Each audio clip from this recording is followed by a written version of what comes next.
Okay, this is Sam from TikTok. So there's a car for $7,000. I want to sell my car worth 12. Can you explain that?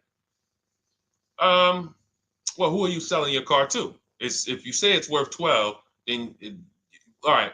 We only get offers to find out what our car is worth. We don't use algorithm sites because that's worthless. An algorithm site is a site like Kelly's Blue Book. You punch in your year, make, model, and in 3 seconds it tells you your vehicle's worth $12,000. Right now, we have companies that bid against each other. And what you want to do is you want to go on your computer, go to CarMax.com, go to Driveway.com, go to Carvana.com, go to AutoNation.com, go to Kelly's Blue Book Instant Cash Offer.com, and go to Car Gurus. All of them will connect you to somebody or some major buyer who pays cash for cars immediately. Literally, quick inspection, drop your check, and you're on to you literally, it's that simple. We are no longer at the mercy of private owners who are going to come by and look at our car and no one buy it and talk us down. There are extremely competitive buyers in the market that I've been telling people about since 2021 when we were cashing out. I was big on telling you guys during 2021 to 2023, during that whole pandemic run, cash out now, because the values of those vehicles will never see them again. So there are some people who cashed out, but that was also the beginning of showing people that you can sell to what is called institutional car buyers. And that is what stopped people from trading their cars. There are people who have learned from me, and maybe other people have mentioned this, that will never trade a car again because you're not getting the money that it's worth. So you go to those 6 companies, Sam, it should take you no more than 20 minutes. They're going to give you their best cash offers. And then you can sell to them and you can go buy something else. But what I want you to get in the habit of doing, everybody, is separating your transactions. What does that mean? Who you sell your car to is different than who you buy a car from. And you need to maximize each transaction. And you're never going to do that mixing all your transactions together, which is what most people do. They go into a dealer and they say, hey, I want to buy a car from you, and I want to trade my car into you, and I need a loan. 3 transactions. We don't do that. We separate them and we bid each one out using online tools. And that's how we get the prices we get. And that's how we pay less than everyone else. Okay. So the biggest thing, first thing, is go to those 6 websites: CarMax, Driveway, Carvana, KBB, Instant Cash Offer, AutoNation. And all of you who want to find out what your car is really worth, you go to these 6 websites, get your 6 offers, and then you'll find out what your car is really worth. We do not depend on any dealer to tell us what our car is worth at all. Okay? Shoot the next question up, Dolan. And you guys can continue to type your questions. We're bringing them in from all platforms. This is Terrell Taylor. By the way, everything that I'm talking to you guys about is out of my new digital book. It's called Cars from Home, 7 Steps to Saving Time, Money, and Avoiding Dealerships. Some of you may have it. If you have it, shout out to those who have it, and shout out to those who've used it to actually pay less than everyone else. And make sure I want you to be like Tiffany. Send me your deals. Send me your deals. When you get your cars, I want you to actually send me the results. Look, this is, oh no, that's not Tiffany. That's someone else who used the book. Look, used the book, got $175 a month less than her first quotes before she used the book. So send me, but you can get a copy of this book immediately for 75% off. It's normally $97. Go to my TikTok bio. You won't leave the broadcast, and you can have the entire blueprint. If you don't want to try to remember everything I'll be teaching you over the next hour, you can have the blueprint. You won't pay the $75. You'll get the 75% off. And we also have a comment pinned in the comment section for you guys on YouTube and on Facebook, and on Instagram. You go to my bio. So anyway, go get it, because it's only for 30 minutes. After the timer goes off, it's $97. It's still worth every penny. You can Google it. 5-star book. You can see all the people who rated it, all the people who's using it. This isn't a test. to do, but I want you to get it at 75% off. It's better to pay $24 than $97. Okay, Terrell Taylor. So you said, Terrell Taylor on YouTube said, I have $35,000 to $40,000 to buy a truck with. Should I buy a used or a late model new, 2022 to 24? So whenever we're considering a late model used car, this is a model like Terrell said that is 1 to 2 years old. Let me tell you why I don't like shopping for those first. I like to shop for a new price first. Whenever you are buying 1 or 2 year old used vehicles, you have to realize something. How do dealers get used cars?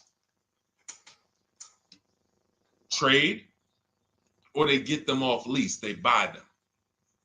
When you have not waited 3 years, you're not going to see a lot of used vehicles in that option because most people don't buy a vehicle and then trade it in 2 years. So you're not going to see a lot of 1 and 2 year old used vehicles. I don't like that because when there's not a lot of a vehicle, the people who have that vehicle get to set very high prices that we have nothing to compare it to. And that's a recipe for losing and overpaying. I've had people come to me who are looking like you, and what I say is, I say, okay, shop for a new one first. I'm gonna tell you why. When you shop for a new one first, you get to see what the market value is. So take Sean. I'm showing Sean. Some of you have seen Sean. He got an F-150 Lightning XLT, $73,000 vehicle. Using what we teach and getting bids from home, using the Cars from Home system, he saved $21,000 on a new one. That was his best offer. He got multiple offers because we always get at least 5. So his best offer, he saves $21,000. If he had gone to look for a 1 or 2 year old one of this, he would have never known that the new ones he can save $20,000 off of if he shops right. Now, some vehicles, it might be $7,000 off, $10,000 off, $5,000 off. The point is, until you know what the new market is for a vehicle, you can't shop a 1 or 2 year old one. Because what happens if you shop a 1 year old version of what Sean got and he goes and he pays, he pays 65 for it because he thinks, or let's say 60. Let's say 60. A brand new one, 73. Someone else is charging 60. All right, it's 2 years old. Let me get that one. Not 15 grand off.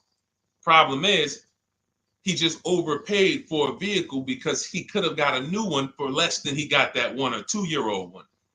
That's why the recent shoppers, anytime you guys are shopping 1 or 2 year old, you have to shop new first to find out what the market is.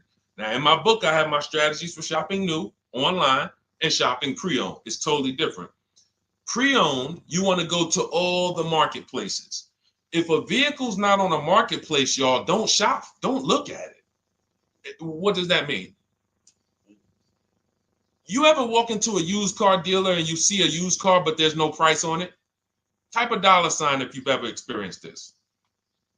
If you've ever looked at a deal, you've been in a dealership, you see they have a used car, there's no price on it. Type a $ if you've experienced that. Okay, I see you, Terrell. Okay, perfect. I see you, Don Dickey. Okay, perfect. All right, we have enough people. All right, Makeover Forever Studios. I see you. Okay, Todd May, I see you.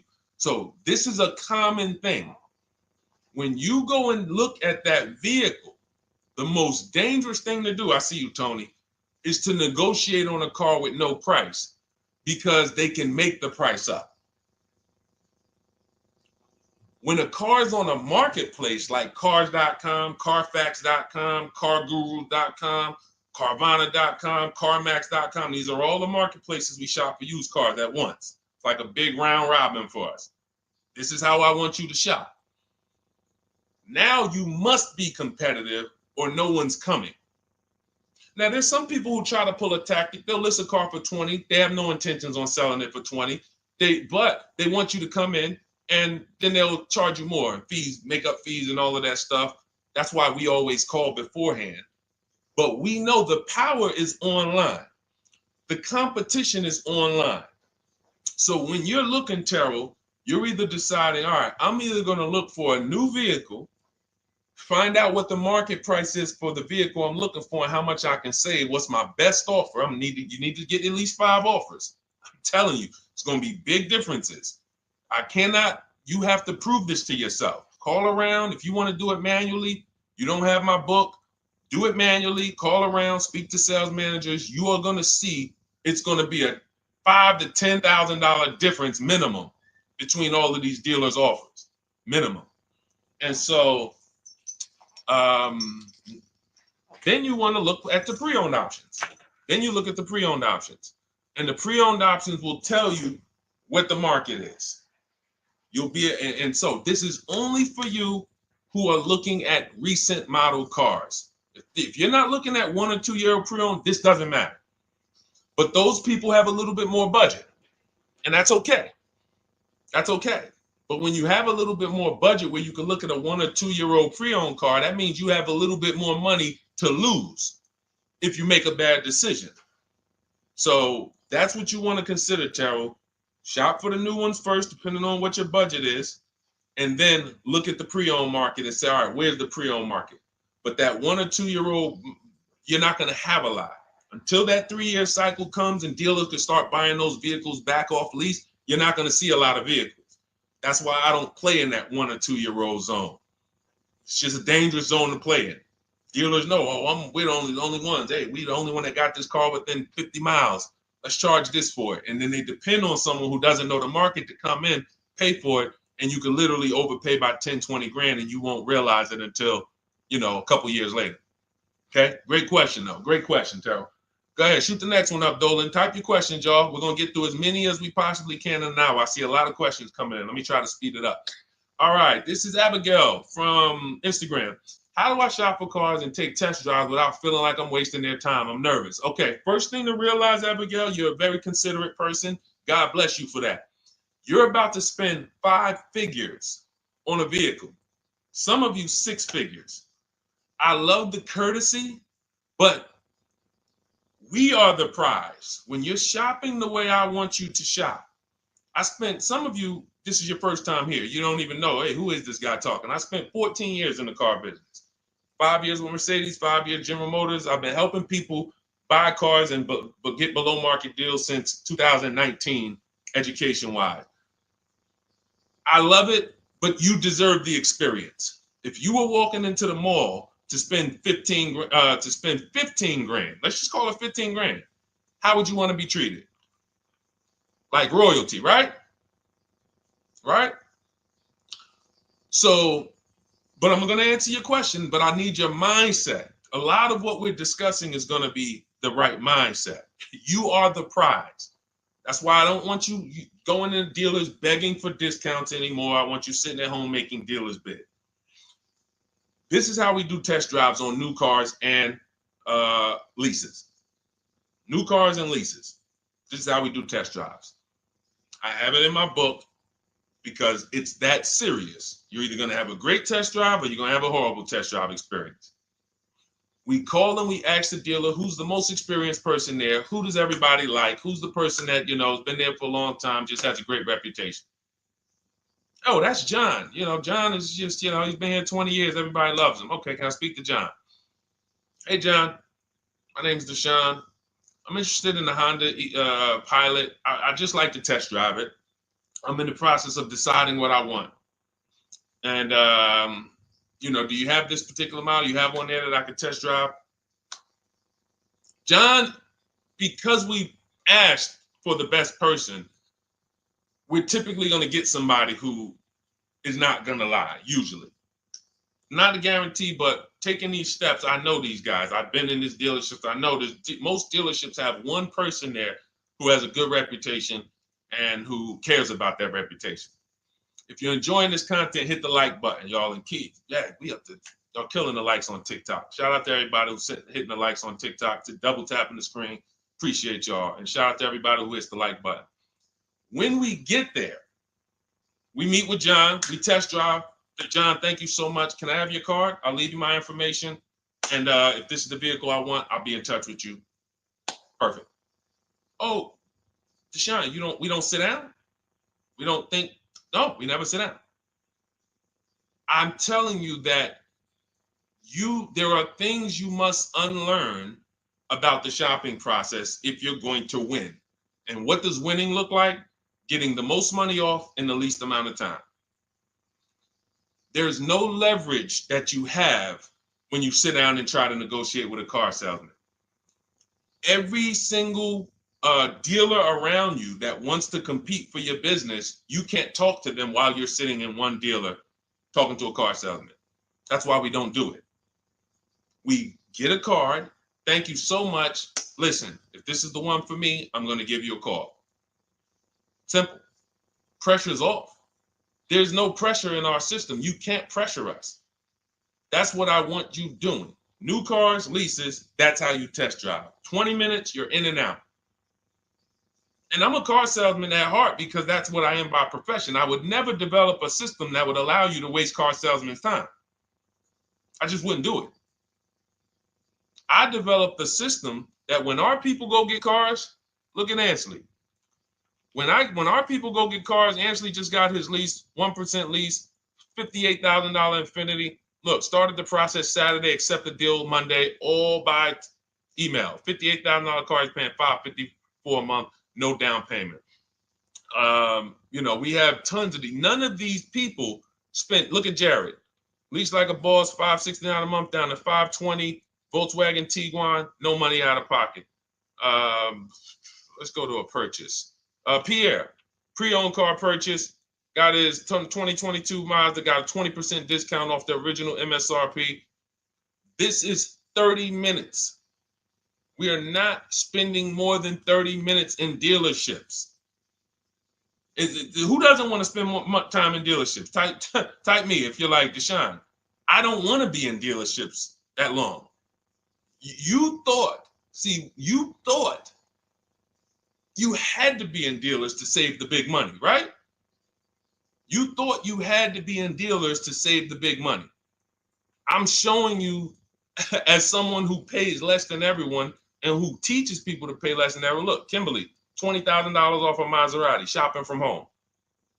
Because when you can talk to more people at once, the discounts fly off. And you see that all these dealers want to compete. So what you want to do, the best thing you can do to not waste people's time, Abigail, is to shop from home the right way. Because when you shop from home the right way, you realize it's only a few things you need to be in the dealership for. That's your test drive. I just told you how to set it up. With used cars, we do it at the end. But we're only there for a second. In fact, when you go to pick up your car, they're going to tell you, thank you. This was one of the most easiest deals I ever made in my life. Because you came in, you emailed us, you knew what you wanted, you gave us the information we needed, we made you an offer, you knew what you were decisive. We have all these scripts. By the way, in my book, I have all the email scripts. You don't have to even think about what you're going to say. It's literally copy and paste, copy and paste, copy and paste, copy and paste when we're shopping for new cars and leases. With used cars, before I go to the next question, I want to hit on the used car process. Used cars, we must test drive at the end. We can't test drive used cars over here and then go and buy another used car over here. So what we do when we narrow our choices down on all these marketplaces to our top 5 favorite vehicles, we need to verify that there's no bogus fees. When I was shopping for my Infiniti truck, I narrowed it down to 4 vehicles. But I'm going to tell you something that's the most, who's bought a used car in their life? Type the letter U. I need you guys to program what I'm about to say into your brain cells for the rest of your life. Type the letter U if you bought a used car or if you plan on buying a used car one day. Type the letter U. All right, I see you, Michael. Don Dickey, okay. Terrell, I see you. Glizzy, Tony, okay. Lori, I see you. Victoria. Anybody who plans on this, let me tell you how. Okay, let me tell you how. All right. See, when I'm about to reveal big stuff, I got to kind of see how I want to say it. The marketplaces that we go to look at used cars on, They're never going to tell us what a great price is. And I'm going to tell you why. The only thing that matters, let's say we're looking at 4 white Honda Accords. 4, they're all white. These are the cars we want. We've narrowed it down. We're looking at 4. They all got similar miles, and they're asking price is $20,000. The marketplace is going to tell you what they think a good deal is based on algorithms. Based on all the vehicles listed on the market, this is a good deal. This is a bad deal. Here's what matters. How much was the original price of each vehicle? Why is this the only important thing? Because if we're looking at 4 white Honda Accords, but one of them was $35,000 when it was new, one of them was $39,000 when it was new, has a sport package, some special technology. One was $31,000 when it was new. One was $29,000 when it was new. What's the best value? What's the best value? You see how we clearly just went from, wow, all of these vehicles look the same, similar price, similar asking price. But once we found out, wait a minute, this one right here was $38,000 new. This one here has the cameras in it all around and the self-driving package, and it has the same asking price, or it's maybe $1,000 more. This is what I call the true value discount. The true value discount. And let me tell you why the marketplaces will never tell you this. Because if they advertise the true value discount, someone has to be at the bottom. In other words, when you're looking at Honda Accords, if you could go right to the true value, who's giving me the biggest discount off the original MSRP? That means the car at the bottom, they might be giving you no discount off the MSRP. We saw that during the pandemic. It was people selling, who remembers people selling Toyota Camrys, 3-year-old Toyota Camrys for the same price as they were when they were new? There was some deal, everyone wasn't. I know a couple dealers, I know a couple general managers who run dealerships who are ethical. And they said, look, I don't care what the market does. I can't sell a used vehicle for the same price it was when it was new. I'm not doing that. Because when that customer comes back in 3 years to deal with me, I'm going to have to help them again. And if I bury them in their car, then I'm not going to be able to help them. But there were plenty of people who was. The true value discount is all that matters, which means we have to know what the car was new. We have to find the Maroni label. We have to go on the Carfax. We have to go to where the window sticker is and get the original price. And then we'll clearly see, oh, that's the best used car. And no one else shops like that. No one else shops like that. If y'all get that, type dollar signs. If you get that, what I just said, type dollar signs. That is what is important, not what they tell you is a good deal. So going back to me, when I got my Infiniti truck, 4 vehicles, all in a similar price range, all white. They were between $1,800 difference from each other, similar miles. But once I found out that one was 46,000 new, one was 48,000 new, one was 52,000, and the one I ended up getting was 54,000. That separated it. The one that was 54,000 new, they were giving me a 42% discount asking price. These are things that help you cut through the mess, the smoke and mirrors of the car business. In order for you to win and pay less than everyone else, you have to cut through the smoke and mirrors. That's what I'm great at showing you because I was in the business. So these are the things that, again, if you say, Deshone, I need the whole blueprint. I need to give me the step-by-step. I'm leasing, used cars, high mileage, new cars. Give it to me step-by-step. That is my new digital book. It's called Cars from Home, 7 Steps to Saving Time, Money, and Avoiding Dealerships. It'll be in your inbox in literally 5 minutes, and you get yours for 75% off. Support yourself and support your family by getting your copy. Go to my YouTube comments. We have a link right there pinned for you guys. We have a link in the Facebook comments. Get your book for 75% off for the next 30 minutes. You'll see a timer on the page. Now, if you're on TikTok, click that picture of me and go to that link in my TikTok bio and click the one that says 75% off to activate the 75% off link. Get your book so that you never have to wonder about this. Now, we're going to continue, but I just know as we answer more questions, some of you are going to forget that. What we just went over in the last 10 minutes, this next question, you're going to forget all of that. All right? Now, Dennis Gamister from Instagram, on a lease agreement, does the deal use the MSRP or the discounted price? So when we're shopping for leases, this is what we do.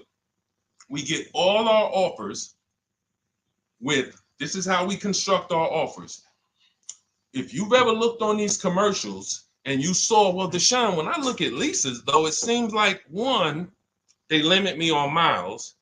And then I also see that they want a bunch of money up front. You are correct. But they only limit you on miles according to the miles you told them you were going to drive. They don't pick the miles for you. We select the miles. And what ends up happening is people will, because they typically don't know how to shop, they're negotiating. They'll say, all right, well, my payment's $400. That's my budget. I drive more than 10,000 miles a year, but I guess I'll just take the 10. Instead of paying $20 more to get 12, they'll take the 10, and then they'll say something like, if I go over, I'll just buy it. Horrible idea. Absolutely catastrophic idea. Or if I go over, they blame the lease. They literally will get the penalty, get the bill for the 6,000 extra miles that they used, and they're charging them 25 cents a mile now, and say, man, this is why I don't want to lease, because they limit me on my miles. No, they didn't. To save $20 a month, you pick the lower miles. You can customize leases up to 15,000 miles if you want, 18,000 miles. Look at Jen. Jen just got her lease on her Honda. Hold on, where's Jen's lease? She got an 18,000 mile a year lease. Now, the way we shop is 12,000 miles per year, only first month's payment due at signing, and we shop it taxes and fees in the payment. Jen, her best offer on her Honda CR-V hybrid, which is one of the most popular hybrid crossovers in the market, she got $512 a month, 12,000 miles. That's a 1.3 lease. We'll talk about the 1% rule for great lease deals and the 1.5% for overpaying. She gets 1.3. She bumps it up to 18,000 miles per year. But look how much more, y'all. $50. So for $50 more a month, she, instead of driving 12,000 miles, she gets to drive 18,000 miles. And she gets to drive as much as she needs to for $50. Versus her saying, you know, I'm going to take the 12 knowing I don't drive 12, and then I'm going to get penalties and, again, blame the lease. The lease is custom.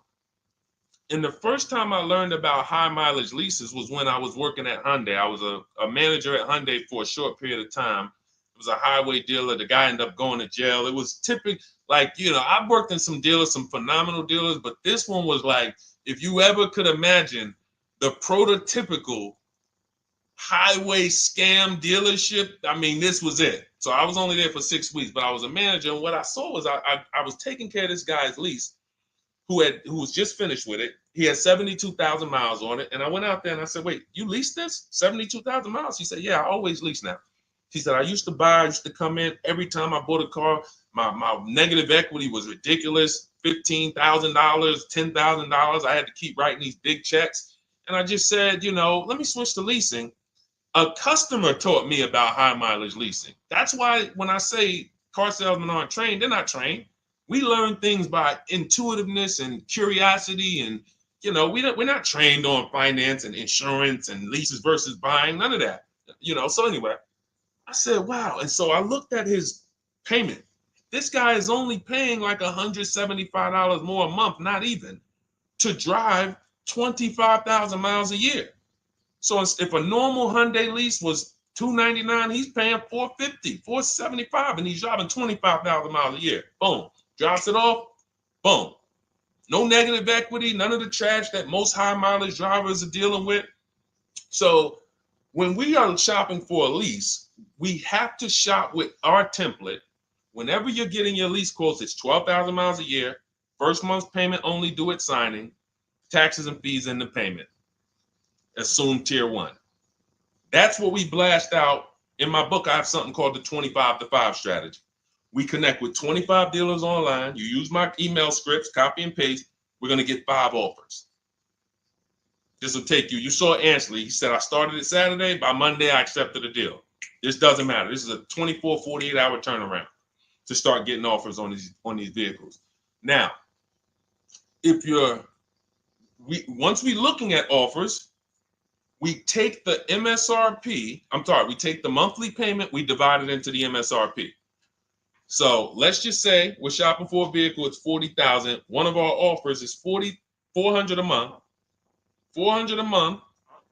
No money due at signing, just $400. We drive off. We divide that into the MSRP, not the selling price, the MSRP.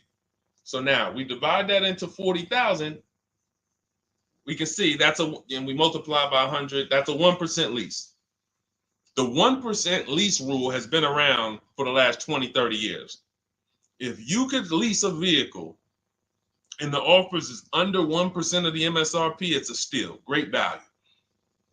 Because a $40,000 vehicle with no money down to buy would cost probably $800 a month on a 5-year loan. So it's incredible value. It's a steal. You don't have to worry, am I overpaying? Nowhere near. You're still in the vehicle. And we have some people who shop from home using the car. If you're Deshone, do those deals really exist? If you're on YouTube or Facebook, you can see right now. Look, Greg got a 1% lease on his Kia EV6 Win, $527 a month, $56,000 vehicle. Look, Zafrina, $579 a month, $65,000 vehicle. Ansley, you saw Ansley's Infinity. Rosalie's Infinity truck. Right here. Look, it's paying $592 a month, $59,000 vehicle. 1% lease deals are out here when you know how to shop. Now, that's a steal. That doesn't mean that's the best. That doesn't mean, if I can't get a 1% deal. In order to get a 1% deal, you have to not just shop. You need major support from the manufacturer. The lease program has to be good. The rebates have to be good. The residual value have to be good. The money factor, which is the interest rate, have to be good. There's a lease program that no dealer can control. So when we get these offers, that's how we're judging them. Divide the monthly payment into the MSRP. In my book, I have a calculator that I created where we put all our offers into it, and then it spits out what we call counter offers. So we get 5 offers, 7 offers. We put them all into this calculator I created. Again, this is the best $24. If you get there for $24 before that 30-minute timer and you get your copy, it'll be the best $24 you ever spent. I hold myself accountable to that. You can Google the book and read the reviews. There's software that we created that that's how you're judging your leases. You're looking and you're comparing to the 1% rule. Now, when you get to 1.5%, we can't make those deals. We're paying too much for a vehicle that we're giving back. We have to see, there was no indicator before I created the 1.5% rule. As much as I love educating people on leases, the only people who should be leasing is if you're not keeping your cars 8 years. All of you long-term people who you keep your cars more than 8 years, don't think about leasing at all. You should be shopping for below market purchases. But if you're not keeping your cars 8 years, you're losing thousands of dollars not leasing cars. Depreciation is where you lose. Resale value is where you lose. So the 1% rule is what our anchor is, but 1.2 is great value. 1.3, great value. 1.4, good value. 1.5, good value. Anything over 1.5, now we're paying too much for a vehicle that we're giving back.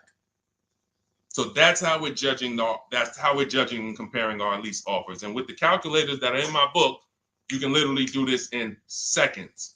This stuff, these mathematical things that used to be complex, even hard for me to explain, when you're using the stuff in my book and you're seeing, wait, There's calculators I can do this. Boom, boom. Why don't these calculators exist on Google? Because anything that makes dealers compete, they're not going to make for you. They'll make stuff for you that allows you to see more and do this and make it easier and faster and connect to get a loan quick. But competition, any tools that create competition, they're not going to make those for you, because that's where the real money comes off when you make dealers compete. Okay, so you want your copy of Cars from Home, 7 Steps to Saving Time, Money, and Avoiding Dealerships. Click the picture of me on Instagram or TikTok. It's going to take you to my bio. You won't leave the broadcast. Click that link and then click the button that activates the 75% off, and you'll have 30 minutes. Once the timer goes to 0, the $97 price is what you have to pay if you want it. It's up to you, but $24 is much better than $97. $97 is still a great price. I have no doubt that you guys would write me, especially the more you use this. 1, 2 cars, 3 cars. You get 1 lease this year, a used car next year, a new car in about 4 years. And Deshone, what about when websites change? What about, this is an online system. Websites go out of business. Vroom went out of business. They were in my book. We used to get bids from them to sell cars to them. When we were shopping for used cars, they were in my multiple marketplace strategy. They went out of business. I went right into the master file, updated the 9,000 people that had a book. It was probably like 2,000, 3,000 at that particular time. And the next time people opened the book file, there was no room. That's why the book is digital. That's one of the reasons. You'll see the other reasons is I have scripts that I link you to. I have PDFs I link you to. Videos I link you to. I couldn't do this with a real physical book. So again, in the YouTube comments, in the Facebook comments, we have a link for you guys to get your book at 75% off for 30 minutes and use it. All right, Dolan, shoot the next one then, brother. Let's go. How old of a used car should a person buy? That's based on budget. I like to start with, when we open those marketplaces, Tony, you want to start with the most recent cars. The first thing you're doing when you open up the marketplaces, y'all, first of all, we're creating accounts. Out of all those marketplaces I named, 6 or 7 of them, we use 8. We use eBay Motors, we use Carfax.com, we use Cars.com, Autotrader.com, CarGurus.com, Carvana, CarMax, Driveway, and that's 8. 7 of those, or 6, allow us to create an account. Why is it important to create an account? So that every single new car that matches our criteria, as soon as it's listed, we get a notification. The people who have that notification on, most of them don't know how to assess the market like I'm showing you. So even if they get a notification that the car was just posted, they're not going to have the information to take advantage of it. They're going to hesitate. What we do is, the first thing we do after we create our account is we're now assessing the market. Where's the low prices? Where's the high prices? And I'll usually go 3 years back, sometimes 4 years back, and let's assess the market. Now, I have another calculator in the, matter of fact, let me show this to you guys. I have another calculator. It's called the Perfect Budget Calculator. The Perfect Budget Calculator. What this does, you guys can't see this on YouTube, but you can see it on you can't see this on TikTok. But if you go over to YouTube, Facebook, or Instagram, you'll be able to see what I'm sharing right now. Now, what often happens is, let me share this. Hang on. Boom. Okay. So now what often happens is, a lot of you will say, I could put down $2,000, but, if I don't have to, then I won't. Or, if you get a car and you pay $15,000, if you pay $500 a month for 5 years, that's a lower price you paid than paying $500 a month for 6 years. So ways to manipulate our budget is to shop within our budget for a shorter loan. This is all stuff where I said, okay, people don't know they need to be doing this. So let's make a tool that does it for them. And this is, you get access to this when you get your copy of Cars from Home, my book. So let's say we do something called an equity assessment. Everybody who has a car, remember I was mentioning a little while ago, we go to these websites, Driveway, Room, or all these, and we find out what our car is worth. Let's say you're like, man, okay, if I sell my car to CarMax, I'm actually going to have $3,200 of equity. All right, so when I sell, I'm going to put that into my budget. All right, now max, my down payment, max I could comfortably do is $1,500. That's max. Now, we use the average interest rate, and in my book, I give you a link to see what the average interest rate is at the particular time you're going to be shopping. Let's just say it's 6.9. Now, we enter a comfortable monthly payment. Let's say you're like, all right, I don't want to go any more than $425 a month for 6 years. That's my max. You enter your state so we can pull the taxes and we can pull the fees. New Jersey, calculate budget goals. Now it's going to ask you a comfortable monthly payment on a 5-year loan. You might say, all right, same thing. I still don't want to go over 425 no matter what. Perfect. What this does is create multiple goals. And it creates multiple goals. It creates a starting point. Now, if you find a car at this price, $18,776 or less, you can do a 5-year loan, use none of your equity, so this will go in your bank, and use none of your down payment. Now, next goal may be, okay, $22,000 or less. 6-year loan, no equity, no down payment. So the first two goals are no money down goals. If I find a car anywhere in these price ranges, I can do these deals, no money down. Now, this is one where I use my equity, but no down payment. Goal number 4, I use my equity for a 6-year loan, no down payment. Now, goal number 5. Now you can see the price of the car is getting higher.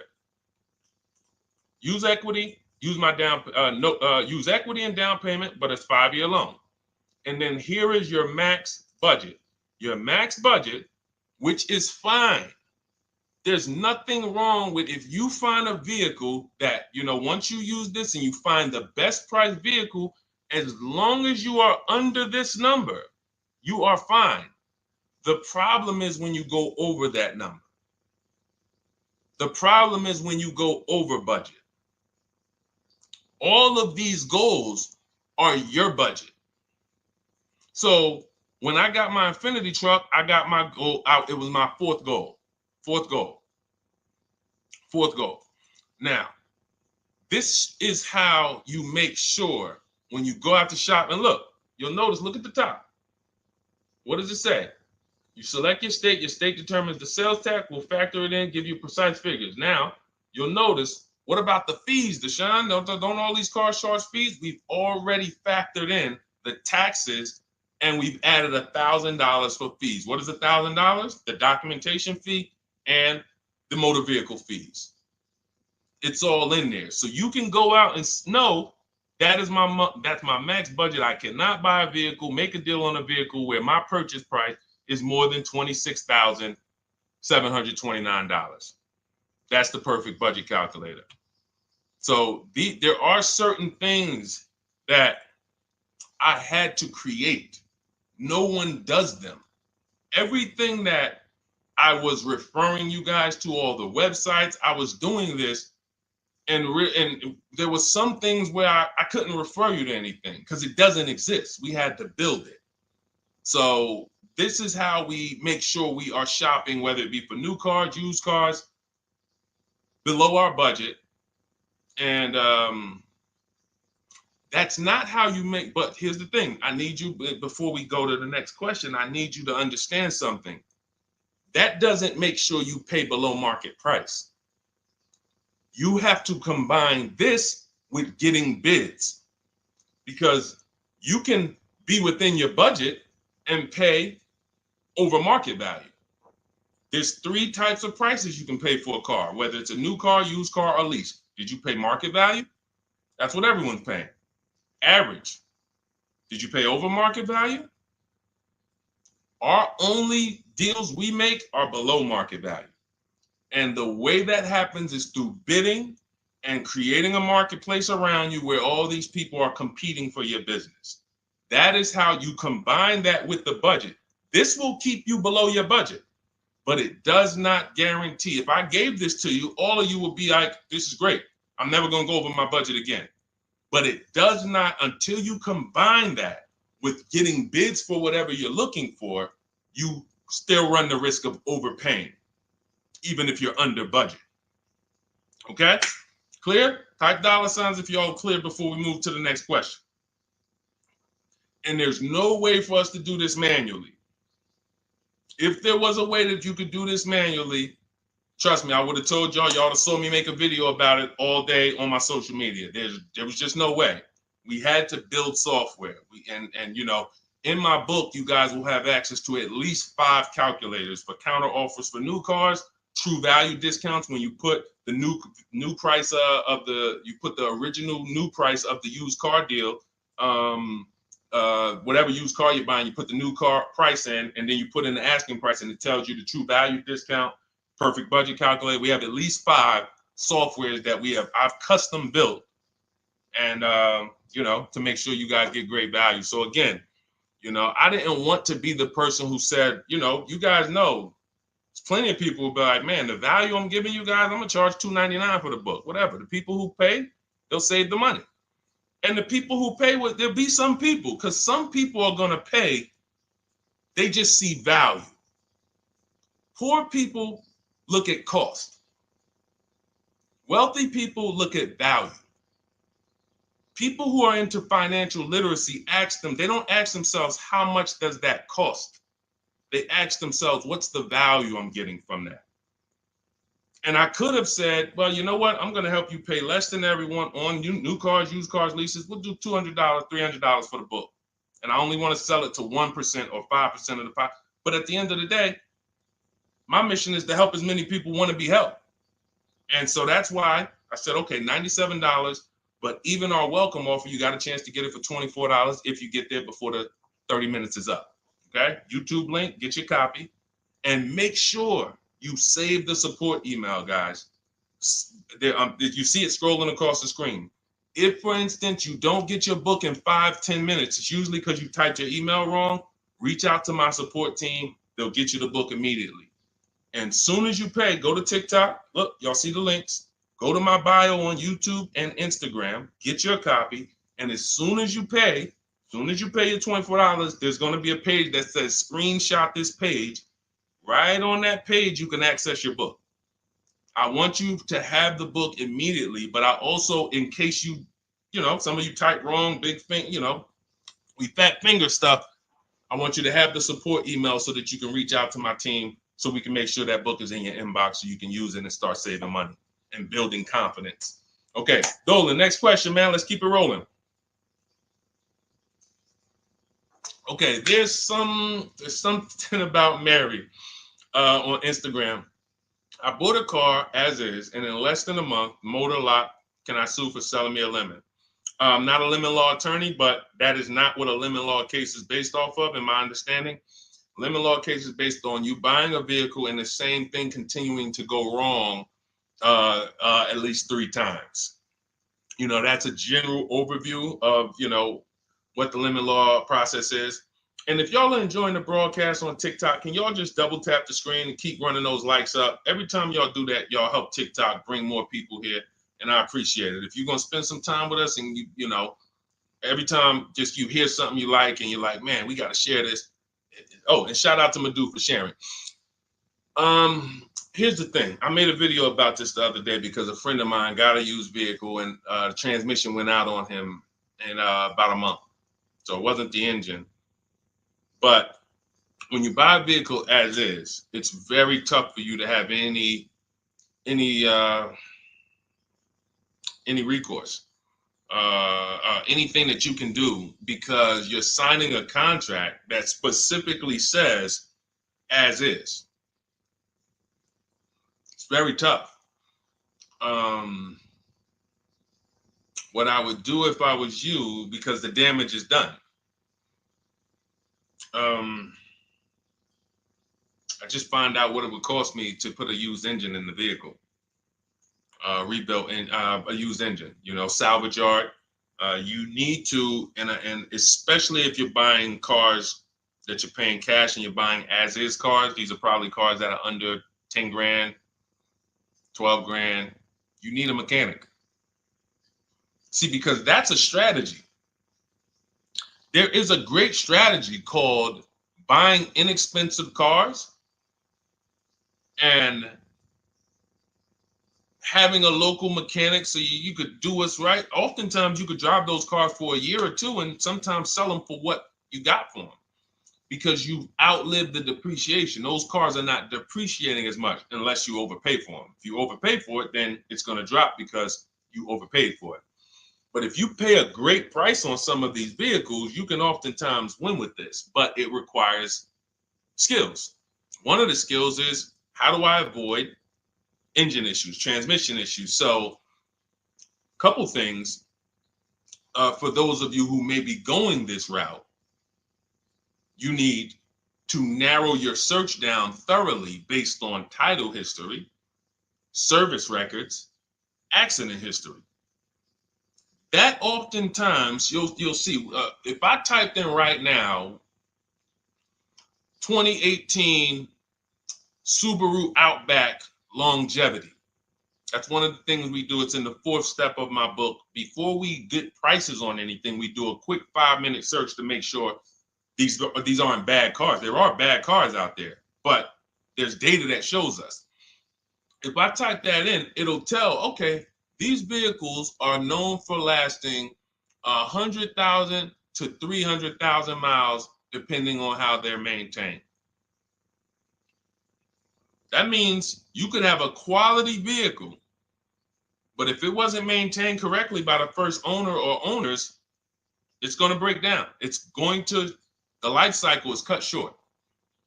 These are preventable mistakes by simply checking Google. Now, we narrow these things down based on title history, service records, accident history.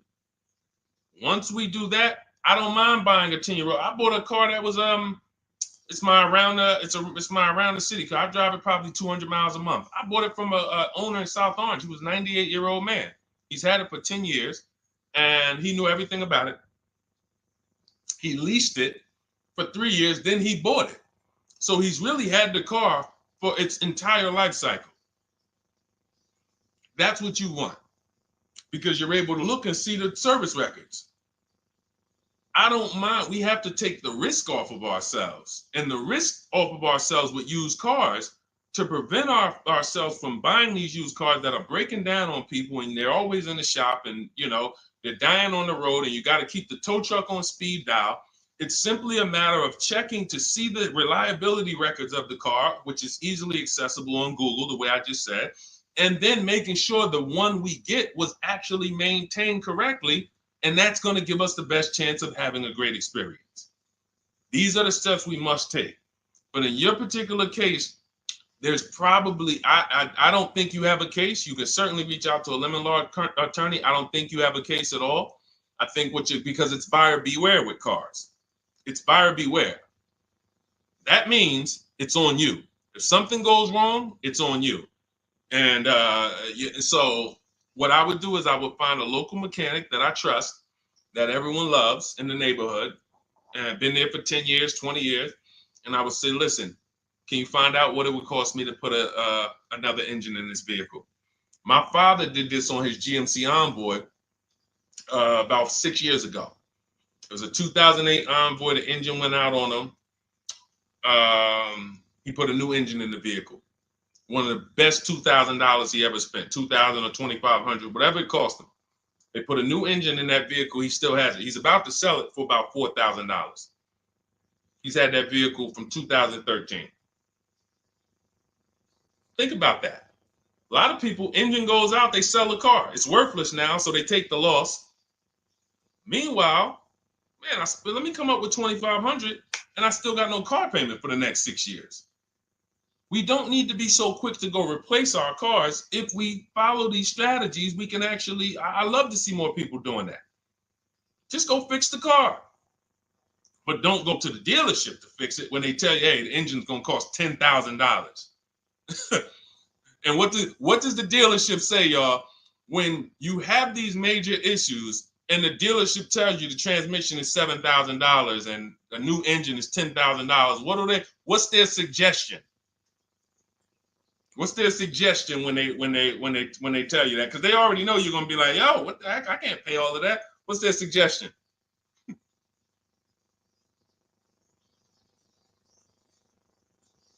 Let's see, let me give y'all some time to type. I just want y'all to know, like, this is how the system works. So I know somebody, look, thank you, Jay June. Trade it in. Thank you. You see how we can, oh, look, NY Anderson, buy a new one. So what they do is, exactly, Victoria, they're going to suggest a new vehicle. So if we know, now watch this, as your vehicle is worthless, you don't have any opportunity to put it on a competitive market to see, well, how much would somebody pay for that? They've already assessed the value and they want to structure your deal, have you take that major loss for that engine. They're going to put the engine in for a lot less than that and they're going to resell it, and now they sold you another car. When you could have just literally went to a mechanic, got a rebuilt or got a used engine, put in that vehicle, cost you $2,500, maybe $2,000, and literally you're on the road for another couple years with no car payment, keeping money in your household versus now I'm in another $400 a month payment. Okay? This is what it's about. And if you're like Deshone, well, I don't want to keep a car that long. We talked about you earlier. You shouldn't be buying cars. Because the keepers on here who keep cars 8 years, 10 years, who has a car they've had in their driveway for more than 8 years? Type the number of years. I want to explain something we're going to help a couple people learn a lesson here about themselves, because they're going to be like, they're going to realize they're not keepers. Look, look, we need to show people, because some people think, oh, I keep my cars a long time. I keep them about 6-7 years. We need to show that that's not a long time in the world of cars and depreciation. So Michael, 15 years. Michael got a car that he's had for 15 years. Let's go. Type the number of years you've had it if it's more than 8. Look, Vancia, 11 years. Let's see.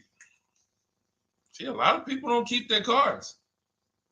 Look, NY Anderson said, I drove my last car 14 years. All right, Connie, 15 years. She has a 2004 Chevrolet. Tony on Facebook, 2006. Now, watch this, y'all. If you ask me, Deshone, what's the way to get the most money out of a vehicle? It's to do what they're doing. Tanaya, 9 years. No, Renata, not less than 8. Not less than 8. We're trying to put you into a different we're trying to help you see the category you should be in. Look, 9 years. Donna, 15 years. What's so important for y'all to see about these people is that they have beat depreciation. And that means whatever their vehicles are worth today, a year from now, they're going to be worth about the same. If their vehicles are worth $4,000 today, a year from now, they'll be able to still sell it for about $4,000. But the thing is, they're trying to get the most money out of it because the cost of replacement is expensive compared to what they're doing. No matter how much they got to pay to keep those vehicles on the road every year, a little couple $100, maintenance, whatever, it's nothing compared to going and getting a new car and bringing hundreds of dollars a month or thousands of dollars in the form of cash out of our household. And everyone's not going to do that. And that's okay. You should not be buying cars. You should be shopping for below market leases. Because again, there's 2 ways to save money. Do what the keepers do. You just saw all the keepers. We shouted out all of them. And the other way is to go in and not tie money up in the vehicles in the first place. When you look at somebody like Danielle, she's driving a $44,000 Audi, 2024 Audi A3. That vehicle is $800 a month to buy, no money down. $800 a month for 5 years, maybe $700 a month for 6 years. She's paying $550 a month. She didn't tie up the money in the first place. That's the name of the game with leasing. Bonita on her Telluride. This is also to show you it doesn't matter what the market does. The market could be up or down. We're going to pay less than everyone. This is Bonita. She got a Kia Telluride during the pandemic when everybody was paying ridiculous prices. That's why I show her 2022. Look at the date. She said, I'm driving my dream vehicle, $600 a month. People were leasing. And I know if somebody watching this and they're like, if you leased a Kia Telluride during the pandemic, you are not paying what she's paying with no money down. I know it. I know it. People were DMing me, Deshone, I want a Telluride. They want $900 a month for them. I know people weren't paying $600 a month, but she came in, used our bidding system, used the same strategies you're going to have access to in my digital book. She got $600 a month from home without being in a dealership. Her dream vehicle. This is how you win. You're either going to not tie up your money in vehicles, you're going to drive new vehicles that don't have problems because they're always under warranty and you're paying cents on the dollar compared to people purchasing, or you're going to be a keeper like Michael and like Donna and like the people who said, okay, I'm keeping my vehicle this long. That's why in my book, it's 7 steps. But the first step is to ask yourself how many years you're keeping your next vehicle. That is the first question I would ask you if you and I were shopping together. My first question to you would be, Michael, how many years you want to keep the next vehicle? 8 or more or less than that? If you said to me, Deshone, I'm going to keep it at least 8. All right, let's go for the purchase. New or used, depending on budget, but we're purchasing. We need to find a below market purchase. If you said, Deshone, I'm 6 years max. I can't see myself keeping a car more than 6 years. All right, we're going to shop for a below market lease. Because the money you're going to spend in a below market lease, when you get these below market lease deals, not commercial leases, not what you see on advertisements. Those are ridiculous prices. We don't pay those prices. None of these people that you see, Greg, Charles on his Palisade, none of these are advertisements. They're thousands less. But when you're putting money in the cars and you're driving brand new cars, this is how it was for me when I was 22. This started for me at 22. I was working for Pontiac and I leased a brand new Pontiac G6. It was $256 a month. $256 a month. It was like a $21,000 vehicle. Same time, I had a friend of mine. She got a I don't want to say it because she might be watching this, and this is no shot at her. I didn't understand enough to teach her back then because I was new in the business. She went and she bought, let's call it a Honda Civic. Now my car was bigger because the G6 was a mid-size vehicle. The Honda Civic is a compact vehicle, but she bought it.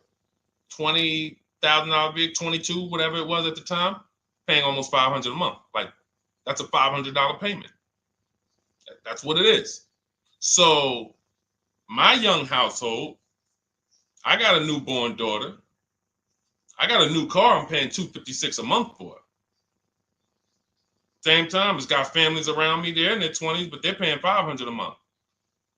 This is what showed me, wait, something's going on. And I never stopped.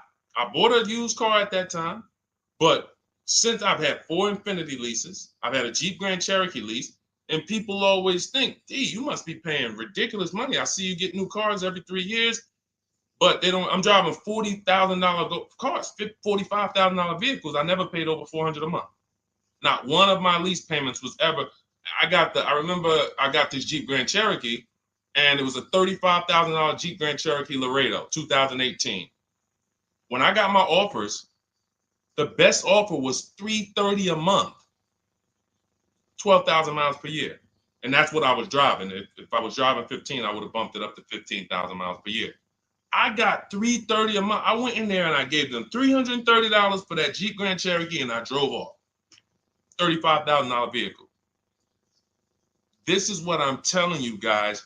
This is what is called deal structure. If your deal is not on the right foundation, if you buy, but you should have leased, you're overpaying by thousands and thousands of dollars. And you're going to have subpar vehicles with that run out of warranty, and you're going to have the same payment. You're going to have higher payments. I need you out of these two categories. I need you in one of these two categories. I'm either going to keep my vehicle long enough to beat depreciation, 8 years or more, or I'm shopping for a below market lease. I'm not going to be stuck in the middle no more, buying vehicles and then selling them while they still have a loan on them, negative equity and all of this stuff. This is paramount. Okay, the buying versus leasing thing. I need most of you to put this to bed today. And I think I'm one of the only people that goes into buying versus leasing by the numbers. It's not opinion based. It's not, oh, I think you should lease if you're, depending on the car here, it doesn't matter the car. Doesn't matter the car. You can see Teddy's, let's show Teddy's luxury. Teddy got a BMW. Doesn't matter. He wasn't going to keep it 10 years. Look, goes on a BMW 2024 i4 M50. It's a $73,000 vehicle, $856 a month. $856 a month. Look, he said the dealer's initial offer came in at $937 using the counter offer calculator. Using the counter offer calculator, he counted at $829, $856. If you just jumped on the broadcast, I showed you some of the calculators that I created that are in this book. In my book, there's a reason it's 5-star rated. There's a reason people that you can go read what your peers say about that book. Get your copy for 75% off. It's in my TikTok bio. Click that picture of me. Click the link. Same thing on Instagram. Go to my bio. Click the link, and you'll see a button that activates the 75% off book. And if you're on YouTube or Facebook, it's in the comments section.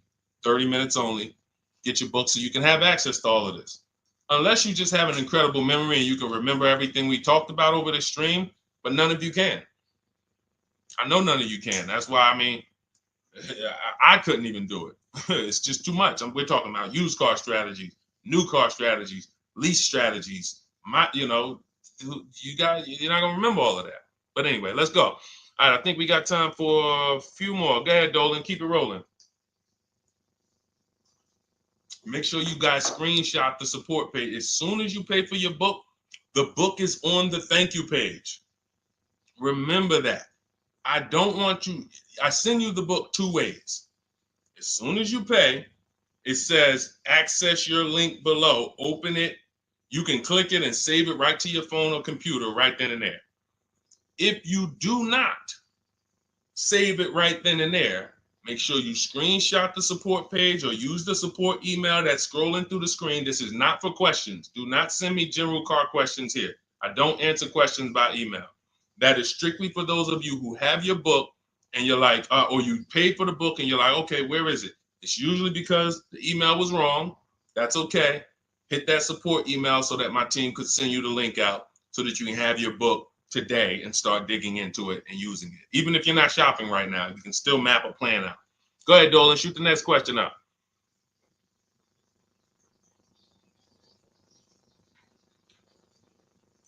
All right, this is Victoria from TikTok. Any tips for how I can get the highest trade-in value for my existing vehicle? Of course, bids. Bids. First of all, you just said a curse word. You may not know, but we don't use that T word here because you're never going to get anything.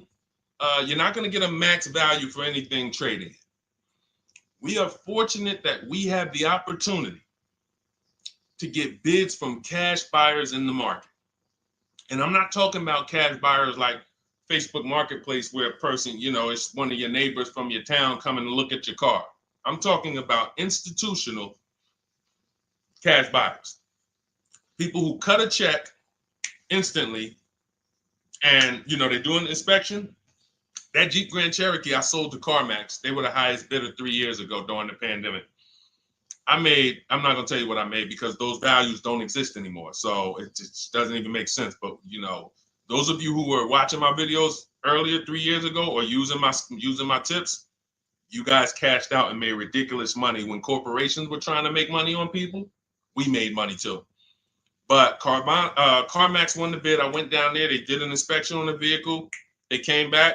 Accounting department came, cut me a check. I walked away with a check. That's it. You don't want to trade. You want to sell. You want to break your not even break your transactions. I need you, Victoria, to realize there are three transactions in a car deal. Who you're going to sell your car to, That's one. Who you're going to buy your car from, that's another. Who you're going to get your loan from, that's the third one. Now, you're not always cash buyers. Deshone, I pay cash. Then you don't need that. Deshone, I don't have a vehicle to replace. Then you don't need that. But how do we make sure we get the highest value or the biggest discount? Bids. Each one, we make the market bid. So when what you should do right now, Victoria, this is step 2 in my book. After we decide whether we're going to buy or lease our next vehicle, that's step 1. Then we move to what is called the equity assessment. We need to find out, do we have equity or negative equity? Equity assessment. We call our bank. If we have a loan, we find out what our payoff is. Then we're going to go to carmax.com. I'm going to give you the 6 companies. This is the equity assessment process. We do this for leases too. I don't know if we have time to go into that, but I'm sure there's people on here who didn't know you could sell a lease. Type a question mark if you didn't know. Deshone, what do you mean selling leases? I never heard of that before. Type a question mark if you didn't know you could sell leases. We have an equity assessment process for that too. But what you would do is you go to CarMax, Driveway, Carvana, Kelly's Blue Book Instant Cash Offer. This takes 20 minutes. Auto Nation, Sell My Car, and Car Gurus, Sell My Car. Car Gurus, Auto Nation, Kelly's Blue Book Instant Cash Offer, Driveway, Carvana, CarMax. 6 offers in 20 minutes. That's bids. See, everything we do is a bid. That's how we have peace of mind. We don't negotiate. We make people negotiate with each other. There's 2 schools of thought. I want to remodel my kitchen. I want to remodel my whole kitchen. I go in and I have 5 people come out to give me a quote. One of them comes in and I start negotiating with them. Hey, you got to take less. Hey, you got to take less. You got to take less. I don't know if it's a good price or not. But when I come in, the first person comes in, I say, hey, okay, great. Is this your best offer? I'm having a couple other people come by. Oh, okay. Okay, thanks a lot. Next offer. Oh, next offer. Oh, well, listen, look, I could beat that. Oh, I'll give you another 5,000 off. They're competing against each other. When someone knows you are shopping their competition, you're making them compete with each other. They're negotiating with each other, not with you. That's a bar.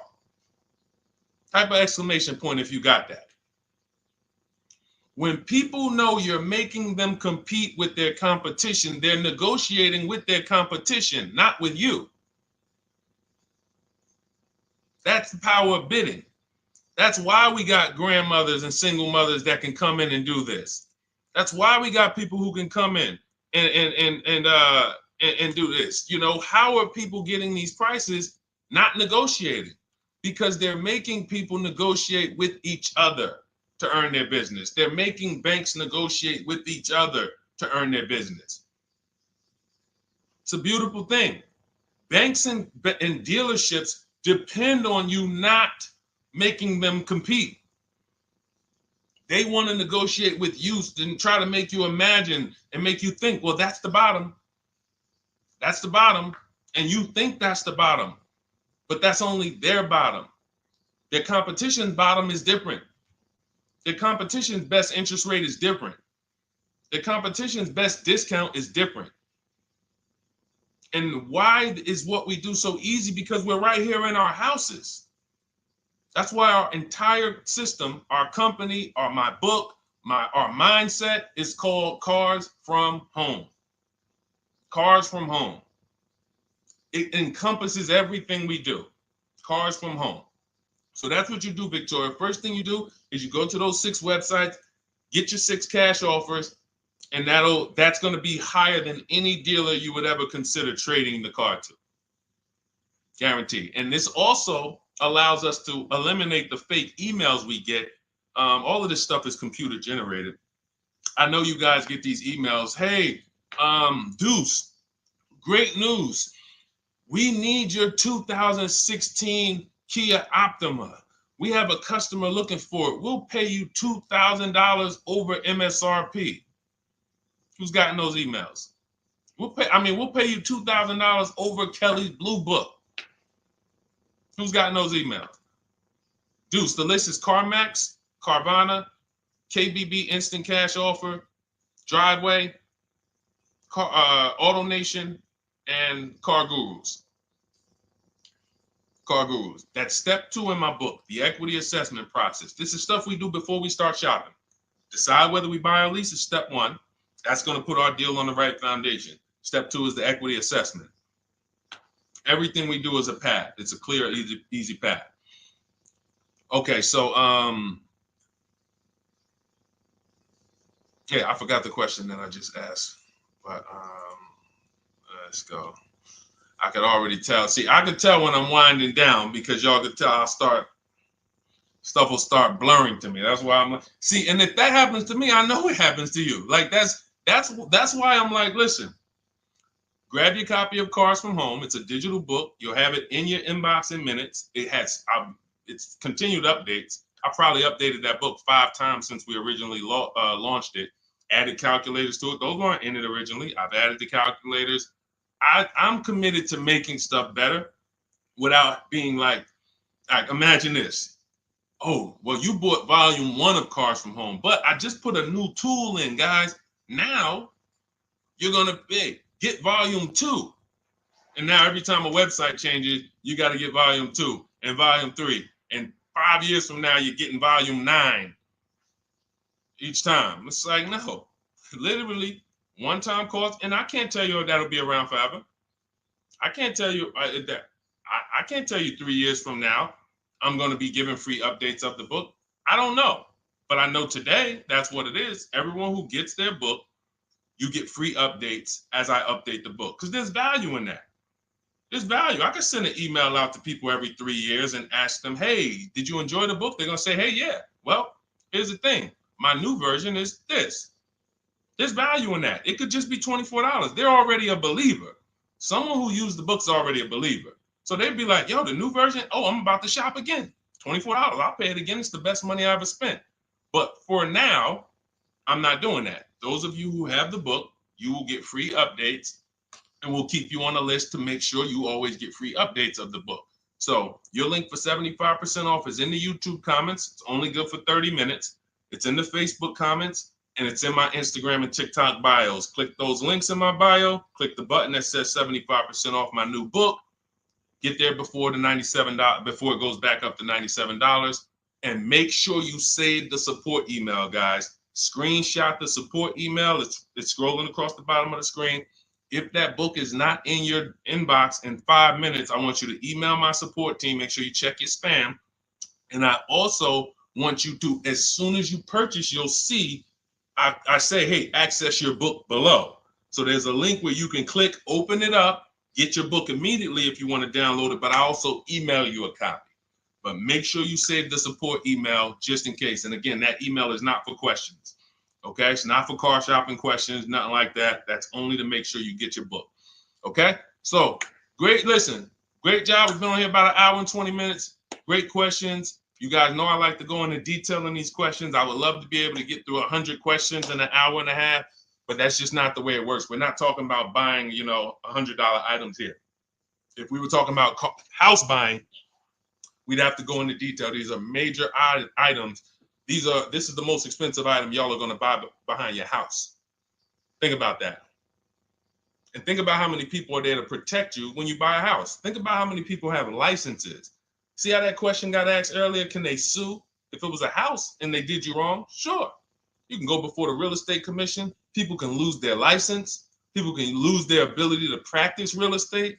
If they did something unethical, you can bring them before a court and a judge, and you can have recourse. You can get, justice. Cars, you got nobody.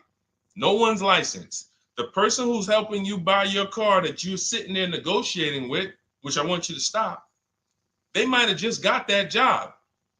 And they didn't get that job because they're a finance expert and they're someone who understands how to help you, because they're not going to ever make you compete against. They're never going to put you in a position where you can make them compete. They'll say, hey, let's negotiate. But here's the thing. That person just got a job because, you know how many people walked in a dealership with a good smile and a good personality? 2 weeks later, they're selling cars. These are the people that are helping you. They're not licensed. They didn't go through school. They didn't go through ethics training. They didn't go through any of this stuff that realtors and brokers have to go through to help you buy houses. So when you get your car, it is on you. That's why you want me working with you. You want my blueprint. You're not by yourself. You're watching my videos. Once you get my book, you can stop watching my social media videos. I don't want you watching my social media videos if you have my book. It's just going to confuse you, because what my social media videos do is warn you what not to do. That's what my social media videos do. Don't do this. The worst thing you could do is this. The worst thing you could do is this. Don't do this. My book is teaching you what to do. It's telling you what to do. It's not an education book. It's a do this first. Step 1, do this, do this, do this. Step 7, hey, congratulations. We're taking delivery. We're not focused on that. So once you get my book, you don't have to watch my social media videos ever again. And I want to say that because a lot of people will get the book and still be watching them and trying to piece it together. You got my blueprint. You don't need those videos anymore. Okay? So always a pleasure, y'all. God bless you. To those of you who have your book, make sure you email me when you pick up your cars, send me all the details. Deshone, check this out. This is what I got. This is what I paid, so that we can bring you guys into the stream and continue to tell everybody about you. So about the results. All right. God bless y'all. I will see y'all on the next stream. Always a pleasure.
All right, hang on.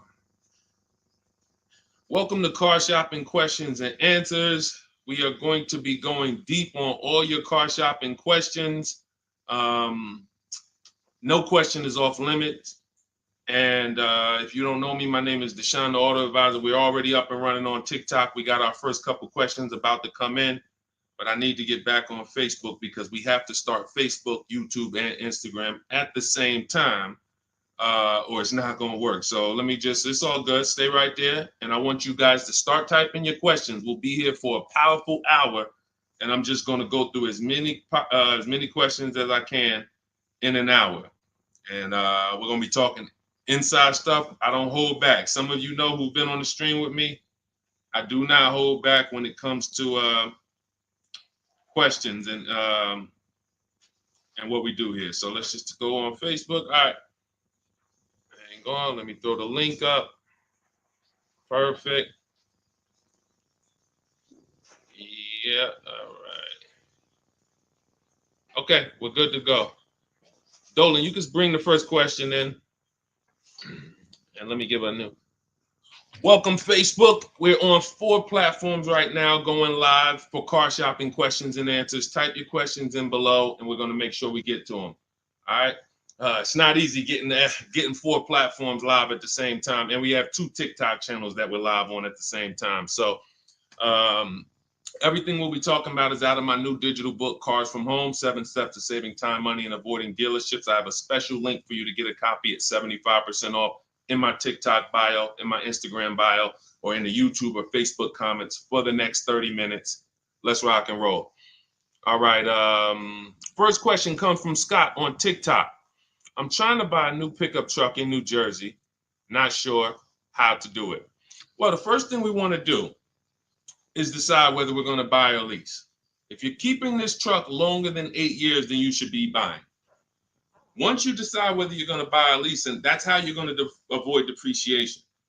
Like you could save a ton of money on this truck, but if you trade that truck in 3 years, 4 years, you're going to lose a lot and you're going to just be buried because you're losing too much over the first 5 to 7 years of the truck's life cycle.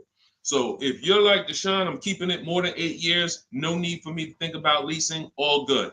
Now we're going to move to what we call the equity assessment. Do you have any vehicle that you own right now that you need to replace? Because there's a word that we don't use here. Some of you know who've been on the stream with us for a while. What's the word we do not use? Starts with a T. There's a word here. See, so, and I'm moving you through this process. So Scott, I want you to see this is a process. It's not we don't wing it here. So there's a word we don't use. You already decide whether you're going to buy or lease. Let's see. Does anybody know? We might have a lot of new people on here today. Thank you, Brenda. Trade in. Brenda got it. We don't trade in vehicles.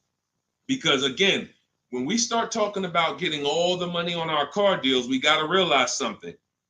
We got to get all the money from each transaction. That means the car we have right now, if we don't get the most money for that, we lost money.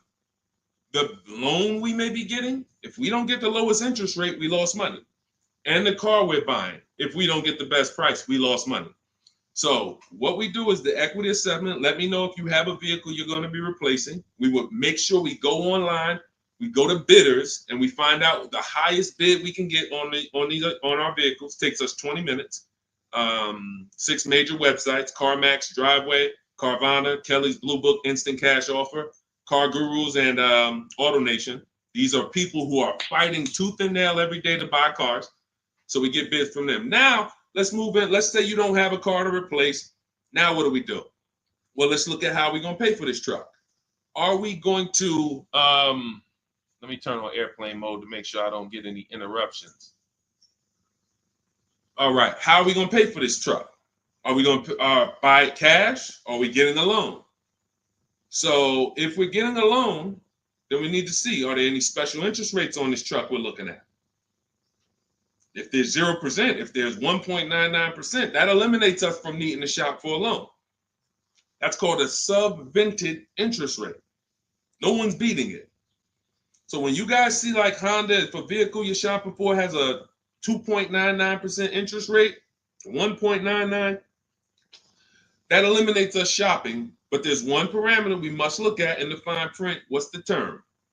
Is it for 3 years? Is it for 5 years? If they give us 0% for 3 years, a lot of people can't afford that payment. Interest is great. There's no interest. It's free money. But you got to be able to afford the payment based on the term. Then we move into looking at, is this a quality truck? It's a very important step. Let me tell you what happened.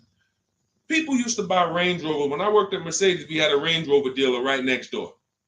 People come in and get a great deal on a Range Rover, come in, feel like, okay, I won. That truck's in the shop every 90 days. Every 3 months. Lights going off, it's on a flatbed. We had people going in that dealership, literally. Maserati had a couple models, same thing.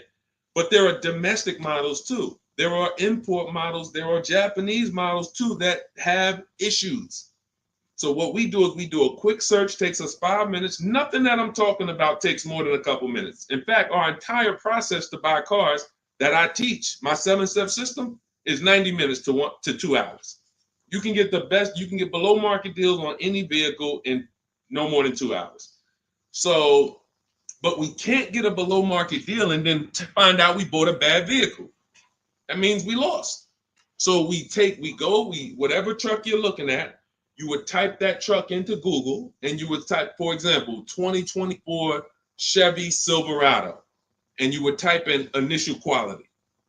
Initial quality, guys, is going to tell us what the data says about the vehicle in its first 90 days. That's initial quality reports. That means when people get it, all the owners, the thousands of owners that are buying this vehicle, what are they saying in the first 90 days? Are they saying the electric, are they saying it's hard to manage?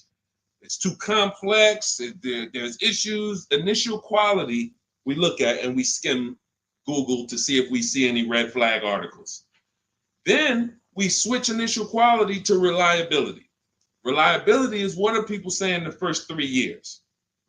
Does this vehicle have a history in the first 3 years of having issues?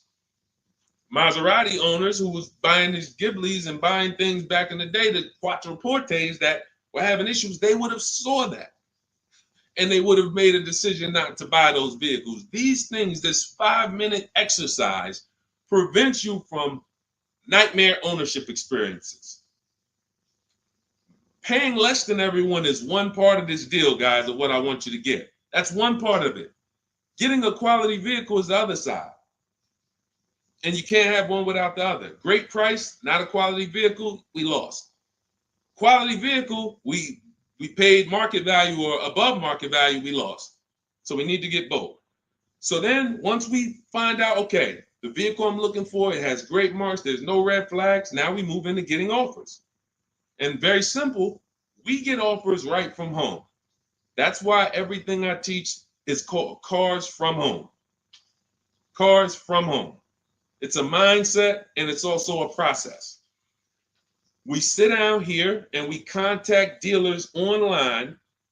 I have something in my book called the 25 to 5 strategy. That means we're connecting with 25 dealers in 20 minutes and we're going to get 5 offers. It is important that you must get 5 offers because 4 of them are going to be overpriced. I can guarantee you that. Right now I've worked with 2,200 people personally around the country, and we have about 9,000, approaching 10,000 people that have my digital book, Cars from Home, in their hand in the last 4 months. So when we look at the data, not to mention I shop myself, you know what I'm saying? I've used this. I know you may think every dealer has the same price. They're all different. They're all different. That's why your best deal, and pay attention to what I'm about to say. In fact, hit the share button if you're locked in. Share this with one friend because one friend might be out there shopping right now, overpaying. All right.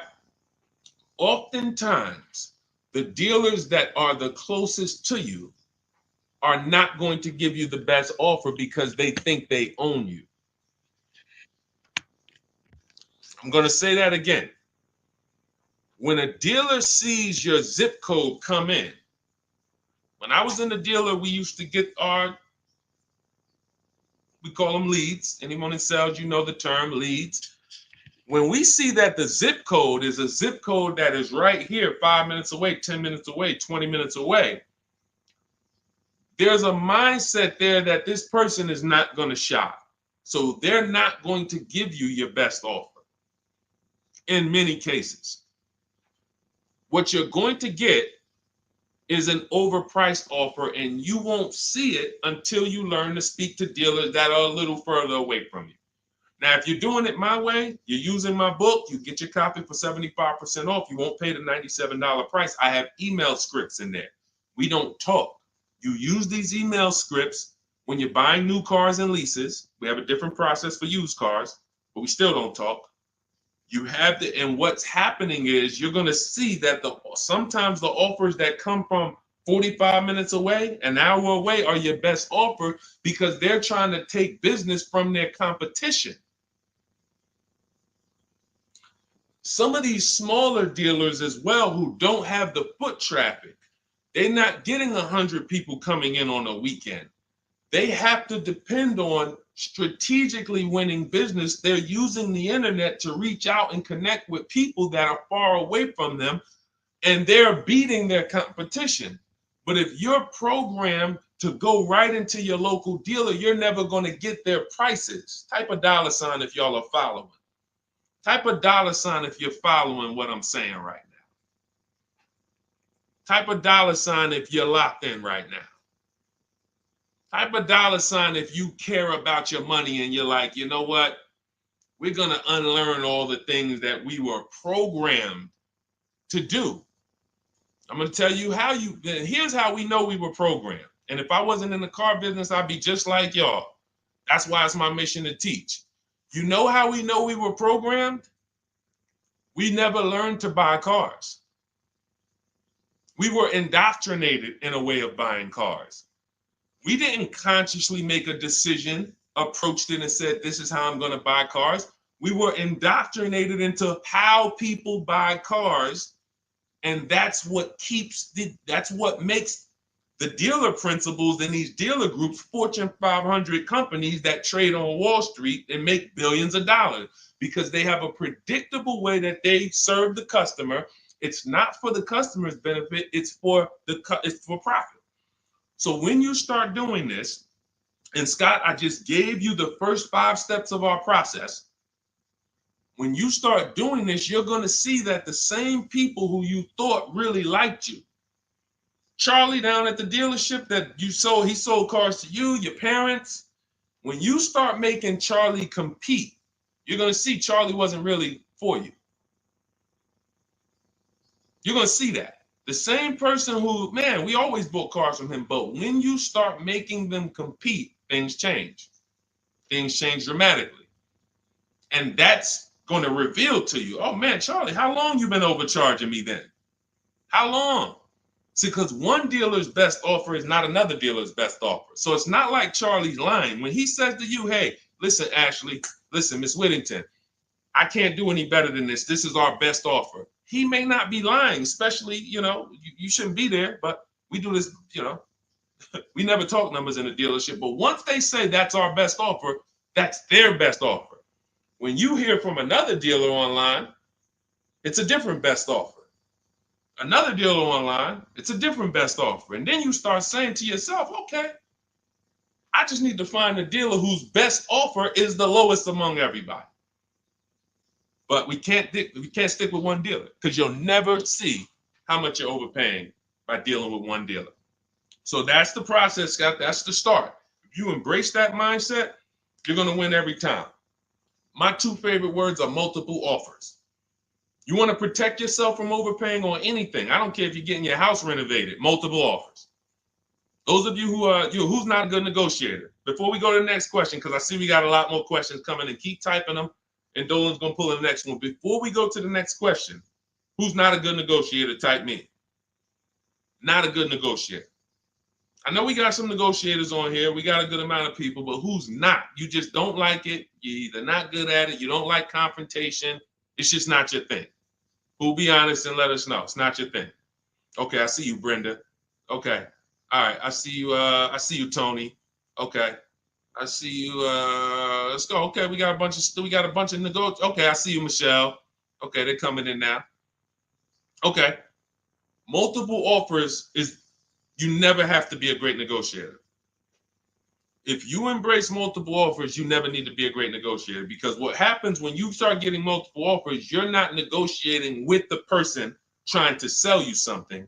You're making them negotiate with the other people trying to sell you stuff.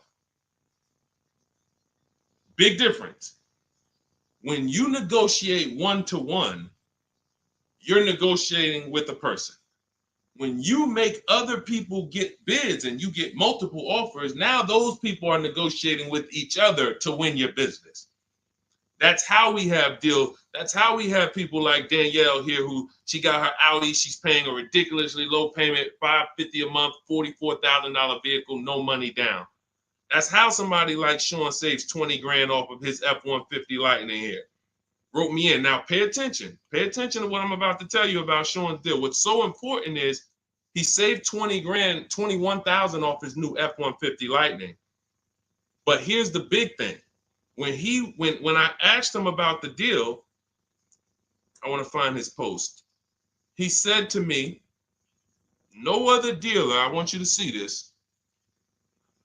He has shopped locally. Where are we? I think this is it. Okay, hang on. Okay, I'll tell you what he said. He had to go 150 miles out to get that deal. He had to go 150 miles out to get that deal. So what you're going to see from most people who learn from me, and you'll be this way too, you're driving an hour to pick up your vehicle, but it's a great drive because you know the money you saved. You don't mind driving an hour to pick up your new vehicle when you know that I'm saving $5,000 on this hour-long trip. All those other dealers close to me that felt like they owe me, none of them wanted to make me this offer. But this one deal over here, He's beating them by $5,000. I remember this young lady in California. She was buying a Volvo, and she had to fly. She called me. She said, Southern California dealer made me the best offer. They beat my highest offer in Northern California by $4,000. All the offers I got, the best one in Northern California, this dealer in Southern California beat it by $4,000. I said, so what you gonna do? She said, I just got the plane ticket. It was $70. I said, that's what I would have did. So we have to go to where we're saving the money, y'all. This is a one-time thing. You buy your vehicle from who's making you the best offer. You service your vehicle from where it's most convenient. Two big differences. All right, go ahead, Dolan. Shoot the next one up. Everyone who just jumped on, this entire stream is sponsored by my new digital book. It's called Cars from Home, 7 Steps to Saving Time, Money, and Avoiding Dealerships. It's already 5-star rated. You can Google it. For the next 30 minutes, you can get your copy for 75% off. It's my entire blueprint of leasing step-by-step, getting below market leases, getting below market purchases, getting below market pre-owned deals step-by-step, making banks bid for our business step-by-step. Now, 30 minutes only. After 30 minutes, the price goes back up to $97. So you can click the link in my TikTok bio, click that picture of me, or click the link in my Instagram bio, and come back to the broadcast after you get your book. As soon as you pay on that thank you page, I want you to screenshot that. There's a link to open the book right there. So not only will I email you a copy, on the thank you page, you click a link, and that book is right there too. So, and then for those of you on YouTube or Facebook, we have the link showing below. Link in the comments for you, and Facebook, you guys will see the floating link. So 30 minutes, get your copy. You won't pay the $97 price. You'll get yours for $24, and you have everything step by step. You won't have to remember any of this or watch my social media videos anymore. Okay. Scott says, dude, just wondering if you've heard of the Ford Flex Buy program, and if so, what are your thoughts? Well, let me do a little research on this. Hang on, because we can find out if this is going to be good for you or not. Let me tell you how easy it is when you figure this, Scott, when you grab this mindset, when you unlearn this. Hold on, they're saying they couldn't hear me on TikTok. Okay. Well, as long as you could, well, I know you guys can hear me here. We're on 2 TikTok channels right now. So let me see here. I'm pretty sure. Give me a, before we hit this question, let me make sure. Can you guys hear me on TikTok right now? Type yes. If we don't want to continue and people can't hear us. So let me know. But I see, these are the people I love right here. I love people who say, I'm going to get to it. Hopped off of TikTok, because we're on 2 TikTok channels, and now on Facebook. She said, I'm getting to this information. I don't care if I got a skim platform. I love it. Okay, so we're good. It must be just this one TikTok channel then that we're having issues with. So it's all good. Let me close this one out, and then we'll keep it moving. Okay, so this is how easy it is to find out if something's worth it or not. Does it make people compete for my business, or does it try to lock me into something? The competition is what saves us money, which is why none of these websites you're ever going to see is going to create competition. I'll tell you about the used car websites. They're not creating competition. I'll tell you that. See, I don't want to skip this, but let's check this Flex Buy program, and then if we have time, I'll explain to you why those used car marketplaces we shop on, it's not competition. They're trying to sell you on variety. But let's check the Flex Buy program, and let's see how this works. Okay. So what is Flex Buy? Flex Buy is a unique payment plan for qualified buyers. Ford Flex Buy program payments start out lower, gradually get higher after 36 months. The Ford Flex Buy program takes the rate on a 60-month traditional loan and extends that rate to 66 months. The first 36 months of the loan, the payment will be lower as compared to the 60-month payment. The last 30 months of the loan, the payment will be higher than the first 36-month payment. Although every reasonable effort has been made to ensure the accuracy of the information. Okay, hold on. Let's see. I'm going to tell you what I don't like about this already, and I need more information. If this is in any way adjusting to the market rate. I'm talking about if the bank says like think about an adjustable rate mortgage. Some people have had a fixed rate and some people have had an adjustable rate mortgage. The adjustable rate is good for the lender because the lender says, all right, here, pay this rate that we agree on today, but in 3 years, 5 years, and 7 years on an adjustable rate mortgage, let's talk about what your new rate is based on what the market rate is. If that's in any way like this is trash. Because the banks will say, all right, well, for the first part of the loan, we're going to do one interest rate. And then we'll look and say, midway through, what's the market rate? And if the market rate's lower, great, you win. If the market rate's higher, then you lose. So here's the thing. When we're getting loans, I'm getting ready to explain something to you guys called the bank bidding war. There's so much money in loans, it's ridiculous. That's why there's people who want to loan you money to buy cars. They don't even sell cars. And could y'all keep tapping the screen on TikTok and running those likes up? Can we get to 1,000 likes real quick? Every time y'all tap the screen, y'all run the likes up and y'all actually help TikTok bring more people over here that need to be here. So I appreciate everybody. And thank you to everyone who hits the like button. I appreciate you. It does matter. Now, the credit bureaus in the United States allow you to do something called rate shopping. Rate shopping is when you actually let multiple lenders run your credit within a small period of time, and they can access it with a hard pull and it won't drop your credit score more than one hard pull. So let's just say one bank, Bank of America, accesses our credit to give us an offer for a loan. It may drop our credit 9 points because of the hard pull. If we shop within the rate window, we can have 50 banks at credit unions run our credit, and it's going to affect it the same 9 points. That's called the rate window. I haven't heard anyone talk about this. I've been talking about this for literally over 2 years. I think I have a couple big videos that you guys have shared, watched, that talk about how to do this. When you are getting your offers from banks, you want to get them after you've already found your best deal on your car. Because once you get your best deal on your car, you have everything you need now to go to the bank or go online, call the bank and get an offer. Who's had a bank tell them when they call for some type of offer, the bank tells you, well, we need you to have a car first. Who's had that happen? You call and you're coming and you're shopping for you're trying to get a pre-approval or something like that, and the bank tells you, well, we need what car are you buying? We need the car details. Well, that doesn't really make sense, right? I'm trying to get the offer so I can go get the car.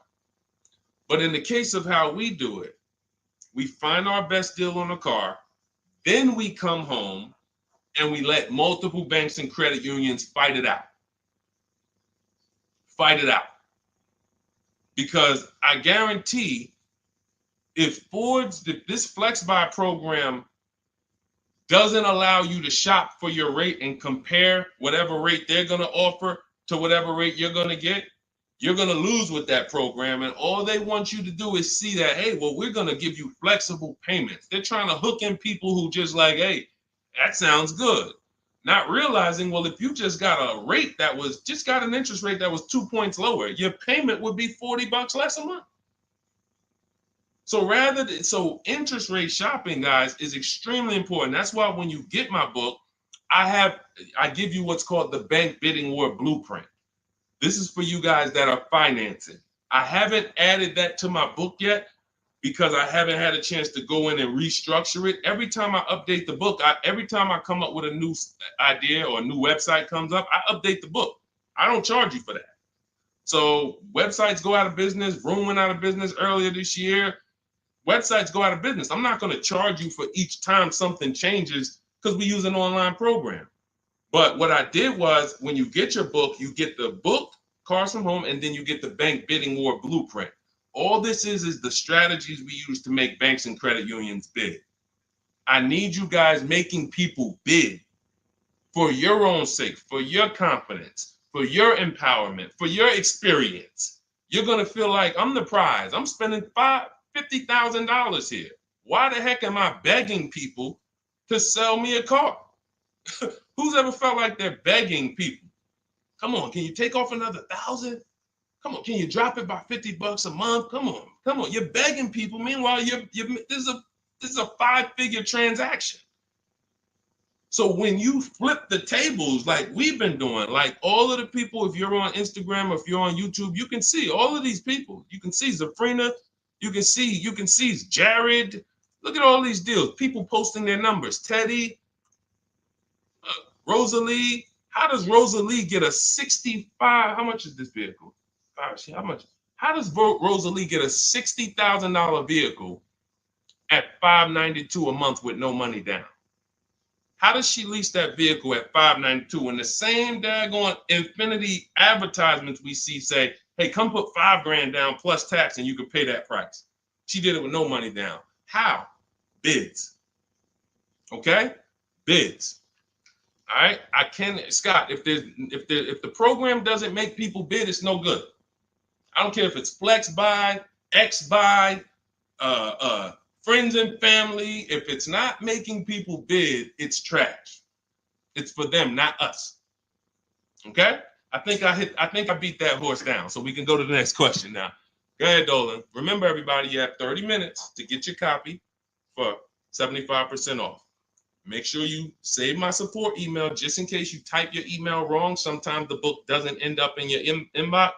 Just hit support, send them an email. My team works 7 days a week. Hey, didn't get my book. They'll get you a copy. We want the book in your inbox. We want you using it immediately. All right. This is Lorraine Celine. Thank you. I followed you in your advice on shopping for a used car, and I bought a 2007 Honda Accord at a great price. Thank you for your knowledge and advice. Amen. Congratulations. Enjoy it. Honda's a great vehicle. If you took the steps and made sure you were getting a good one, title, service records, accident history, a great Honda Accord is incredible. Even some of these vehicles, guys, long-term owners, some of you long-term owners, you need to understand which vehicles have the best longevity records. And Honda Accord is one of them. Congratulations, Lorraine. Enjoy it. God bless you. Go ahead, Dolan. Next one. Buying a Porsche Cayenne Coupe. Need help. Okay, well, you sound almost like Scott. We started with the process. How many years are you keeping the car?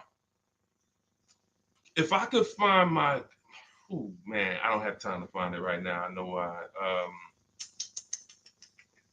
There's a young lady who came. I want to tell you something how important deal structure is. Who was taught never to lease a car? I want you to be honest. Type me if you were taught never to lease a car. If everyone who's willing to be honest, again, it may sound like some of the things that I'm talking about is bad news first. That's because it is. I have to give you the bad news first, and then we get to the good news. All right. So now I see some misconceptions coming out already. I see Wanda. Okay. I see Black F22. He said you never own it. I want you to understand something about what you just said. If you're a person who keeps that car 8+ years, then you can own it. I'm going to tell you why. Cars depreciate like this. Cars drop in value like this. This is the scale. That's why you buy a car today for $40,000. 5 years later, it's worth $18,000 or $15,000. You're losing value. People care about this. You know who cares about this more than anyone? You guys, you know who cares about this more than anyone? Banks. Banks. Banks don't want to own things that do this. Now look, Black is coming with a lot of stuff right now. Let's talk to Black. And let's talk to the people like Black, because Black is somebody who will tell you never lease a car. He just said you're basically renting it. You never own it. Now let's get to the point. I want to show everyone on here. Thank you, Black. I'm glad you're here because we're getting ready to use this as an opportunity to prove a point. Let me take let's look at Ansley's deal he just got leasing. And we'll talk about mileage. You can build lease mileage up to 30,000 miles per year. So it doesn't matter. First thing people think, well, leasing, they limit you. No, you pick your mileage on a lease. You choose the mileage. I've had people who lease 30,000 miles a year, 25,000 miles a year, 18,000 miles a year. You pick the mileage. Now, whether you drive or whether you lease or buy, this is what your vehicle is doing. You're losing money day by day.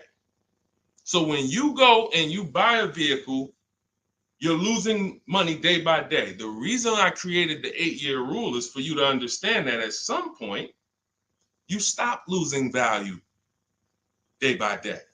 You lose less value. This is what we call beating depreciation. It comes with long-term ownership. But let's look at Ansley's deal so that we can put this leasing versus buying to bed and show you how many of you have overpaid by thousands and thousands and thousands of dollars that you can't get back listening to people who tell you leasing is renting and all of these horrible financial terms. Let's go to the numbers. So Ansley gets a 2024 Infiniti truck. It's a $58,000 truck. If you're watching on Instagram or YouTube, you can see this. It's a $58,000 truck. Guys, some of you know because you've seen some stuff, every $5,000 on a loan is how much per month? Every $5,000 we borrow on a loan, 5 years, is about how much per month?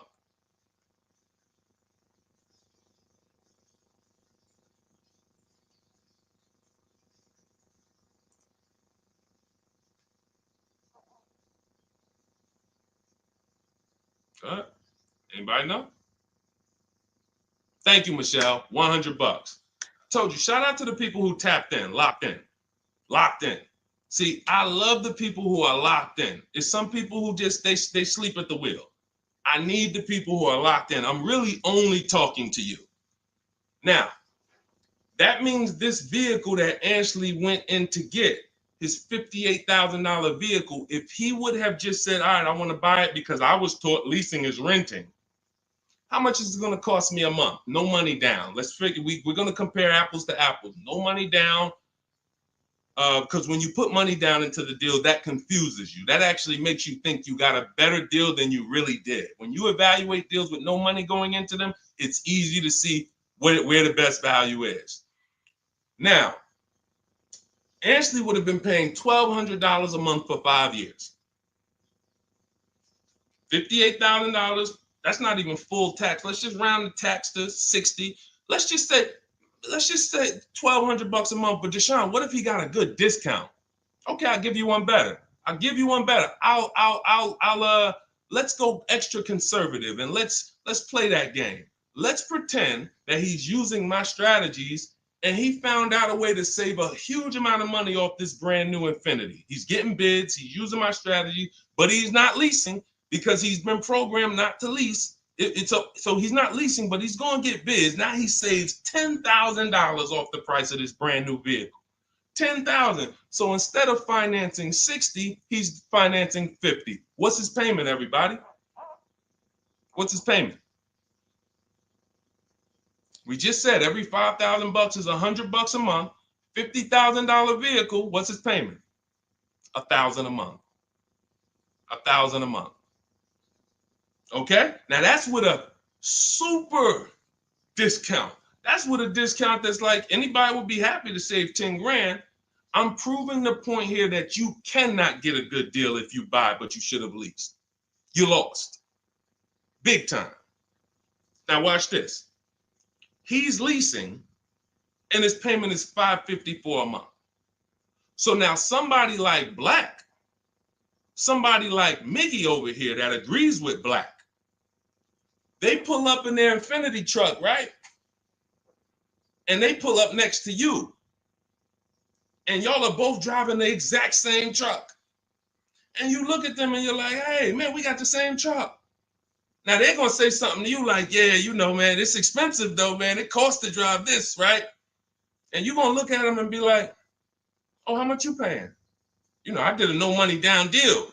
So I know I did all right. I did no money down, but I'm paying $1,000 per month for this. Oh, really? I did no money down too, but I'm paying $554. Wait, you? Yeah. Oh, yeah. I leased this. I drive it for 3 years, then I give it back. Oh, yeah, but I own this. I'm gonna own this in 5 years at $1,000 a month. This mine right here. Okay. All right. Listen. God bless you. Have a good enjoy, man. Enjoy. Now let's go one more scenario. Let's go to the person who says, Deshone, I don't buy used. I don't buy new though. I only buy used. Cool. Let's say you pull up in your new lease that you just got. And again, everyone shouldn't be leasing. That's why step 1 in my book is called the 8-year rule. It's the 8-year rule. If you are keeping vehicles at least 8 years, don't worry about leasing. You're going to beat depreciation. All of that money you're going to pay to own, all the $1,000, all these high payments you're going to pay to own, all this cash that has to come out of your pocket to own, out of your bank account to own, it'll be worth it in the long run. At least 8 years though. And the longer the better. 10, 12, 15, you really want. But less than 8, losing big time. So let's say a person says, oh, I'm going to get a used version. So they find a 3-year-old Infiniti truck just like this, but so instead of paying $60 for it, let's say they find one for $30. Let's give them a good price, good mileage. They think, oh, I'm good. What's their payment, everybody? What's the payment? Come on, stay by the keyboard. I need y'all quick because we're teaching something here to people like Black. They might not get it. I pray that they do, but they might not get it. But the people who are locked in financially, the people who understand financial literacy are going to get this. If every $5,000 is $100 a month and they buy a pre-owned version for 30 grand, what's their payment? Thank you, Michelle. 600. 600. See, he said 500. So this is how I know he's struggling. And I'm not trying to beat you down, man. I'm just saying when you're talking about something you don't understand, it's better to ask questions, not make statements. So now, we pull up. You have your new lease. You got this same deal, $554 a month. He pulls up in his 3-year-old version that has probably 1 year of warranty left. You both did a no money down deal. He looks at you and says, oh, wow, that's the new one, right? Yeah. This is the 2024. 2025. Oh, yeah, this is a 22. I just got this. I got a good price on it. I paid 30.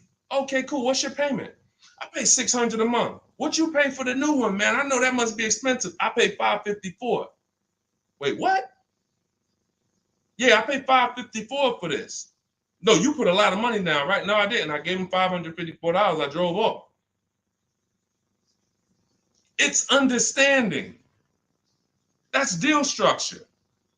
That's why when I came and started teaching 3 years ago, I had to teach deal structure. I couldn't teach people to just go in and buy cars, get great prices. If you get a great price, but your structure is wrong, you overpaid. You're driving cars, you're driving older cars with no warranty. And many of people who've been taught to do this, they never even pay the car off. They trade the car in before they even pay it off. They literally, I used to have people walk into the Mercedes dealer and they look at me and say, Deshone, is that the new version? I'm like, yeah, that's the new one.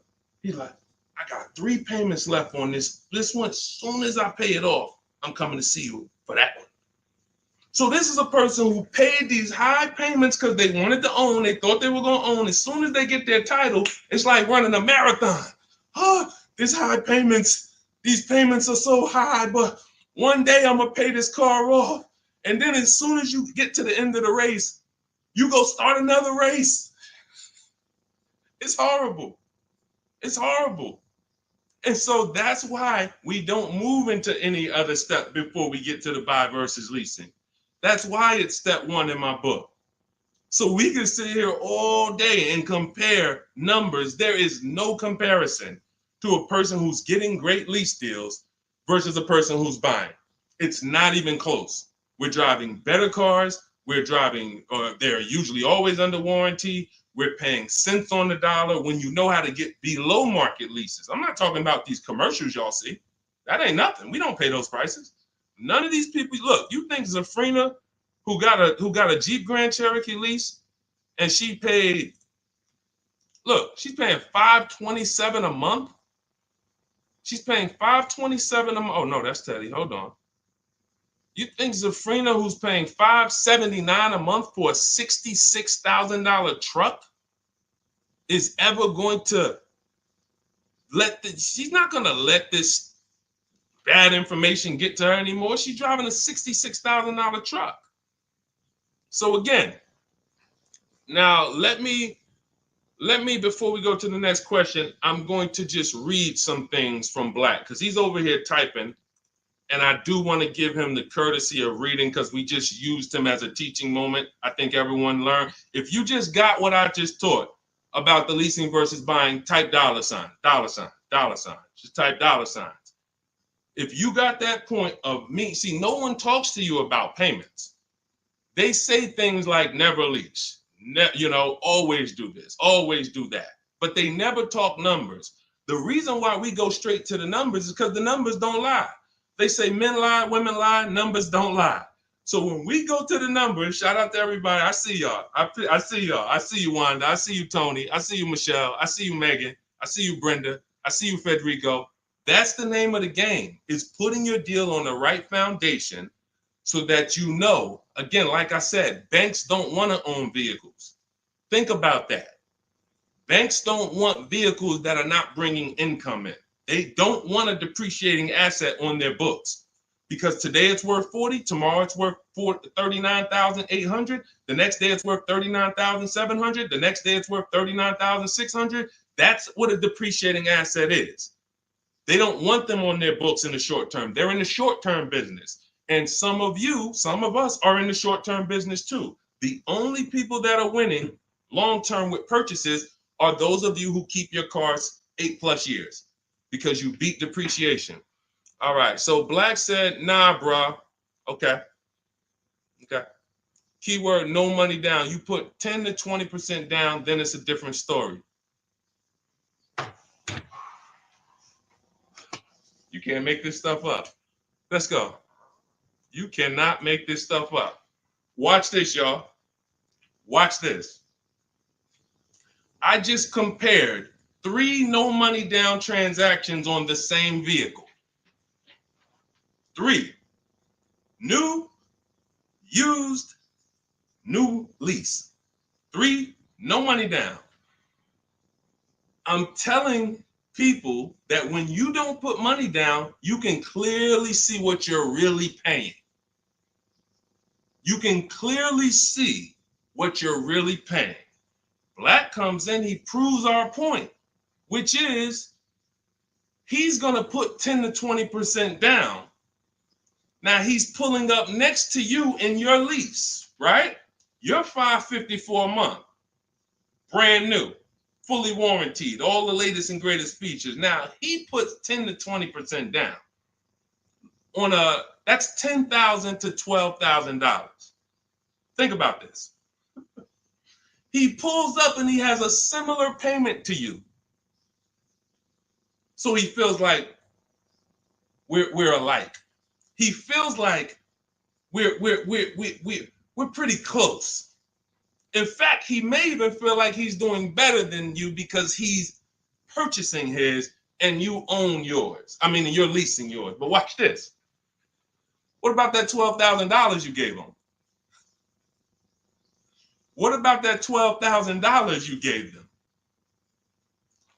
That's how people forget.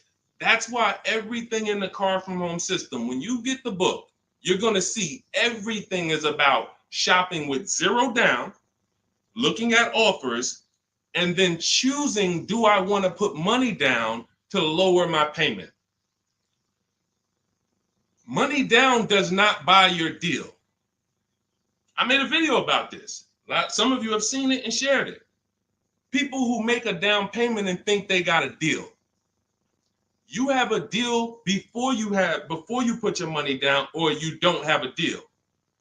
A deal means I shopped all my offers, and then I found the dealer who was going to discount the vehicle the most. Now, how do I want to pay for that? Do I want to get a loan? If I'm getting a loan, what do I want my payment to be?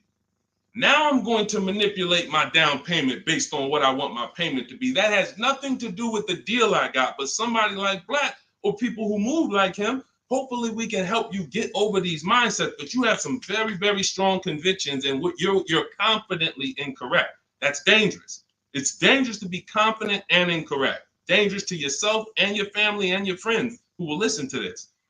If you are putting money into deals and thinking that you got a deal because your payment ended up being affordable, you in no way can win. First of all, you're letting the dealer manipulate two things: the price of the car they're selling you and the interest rate that you're getting from them exclusively. If you were just separating your loan from your interest, from the purchase, you would see that that's a losing strategy. You can't compare a person who's driving a brand new vehicle paying a low payment to a person who's paying the same payment but gave the dealer $12,000 to get to that payment.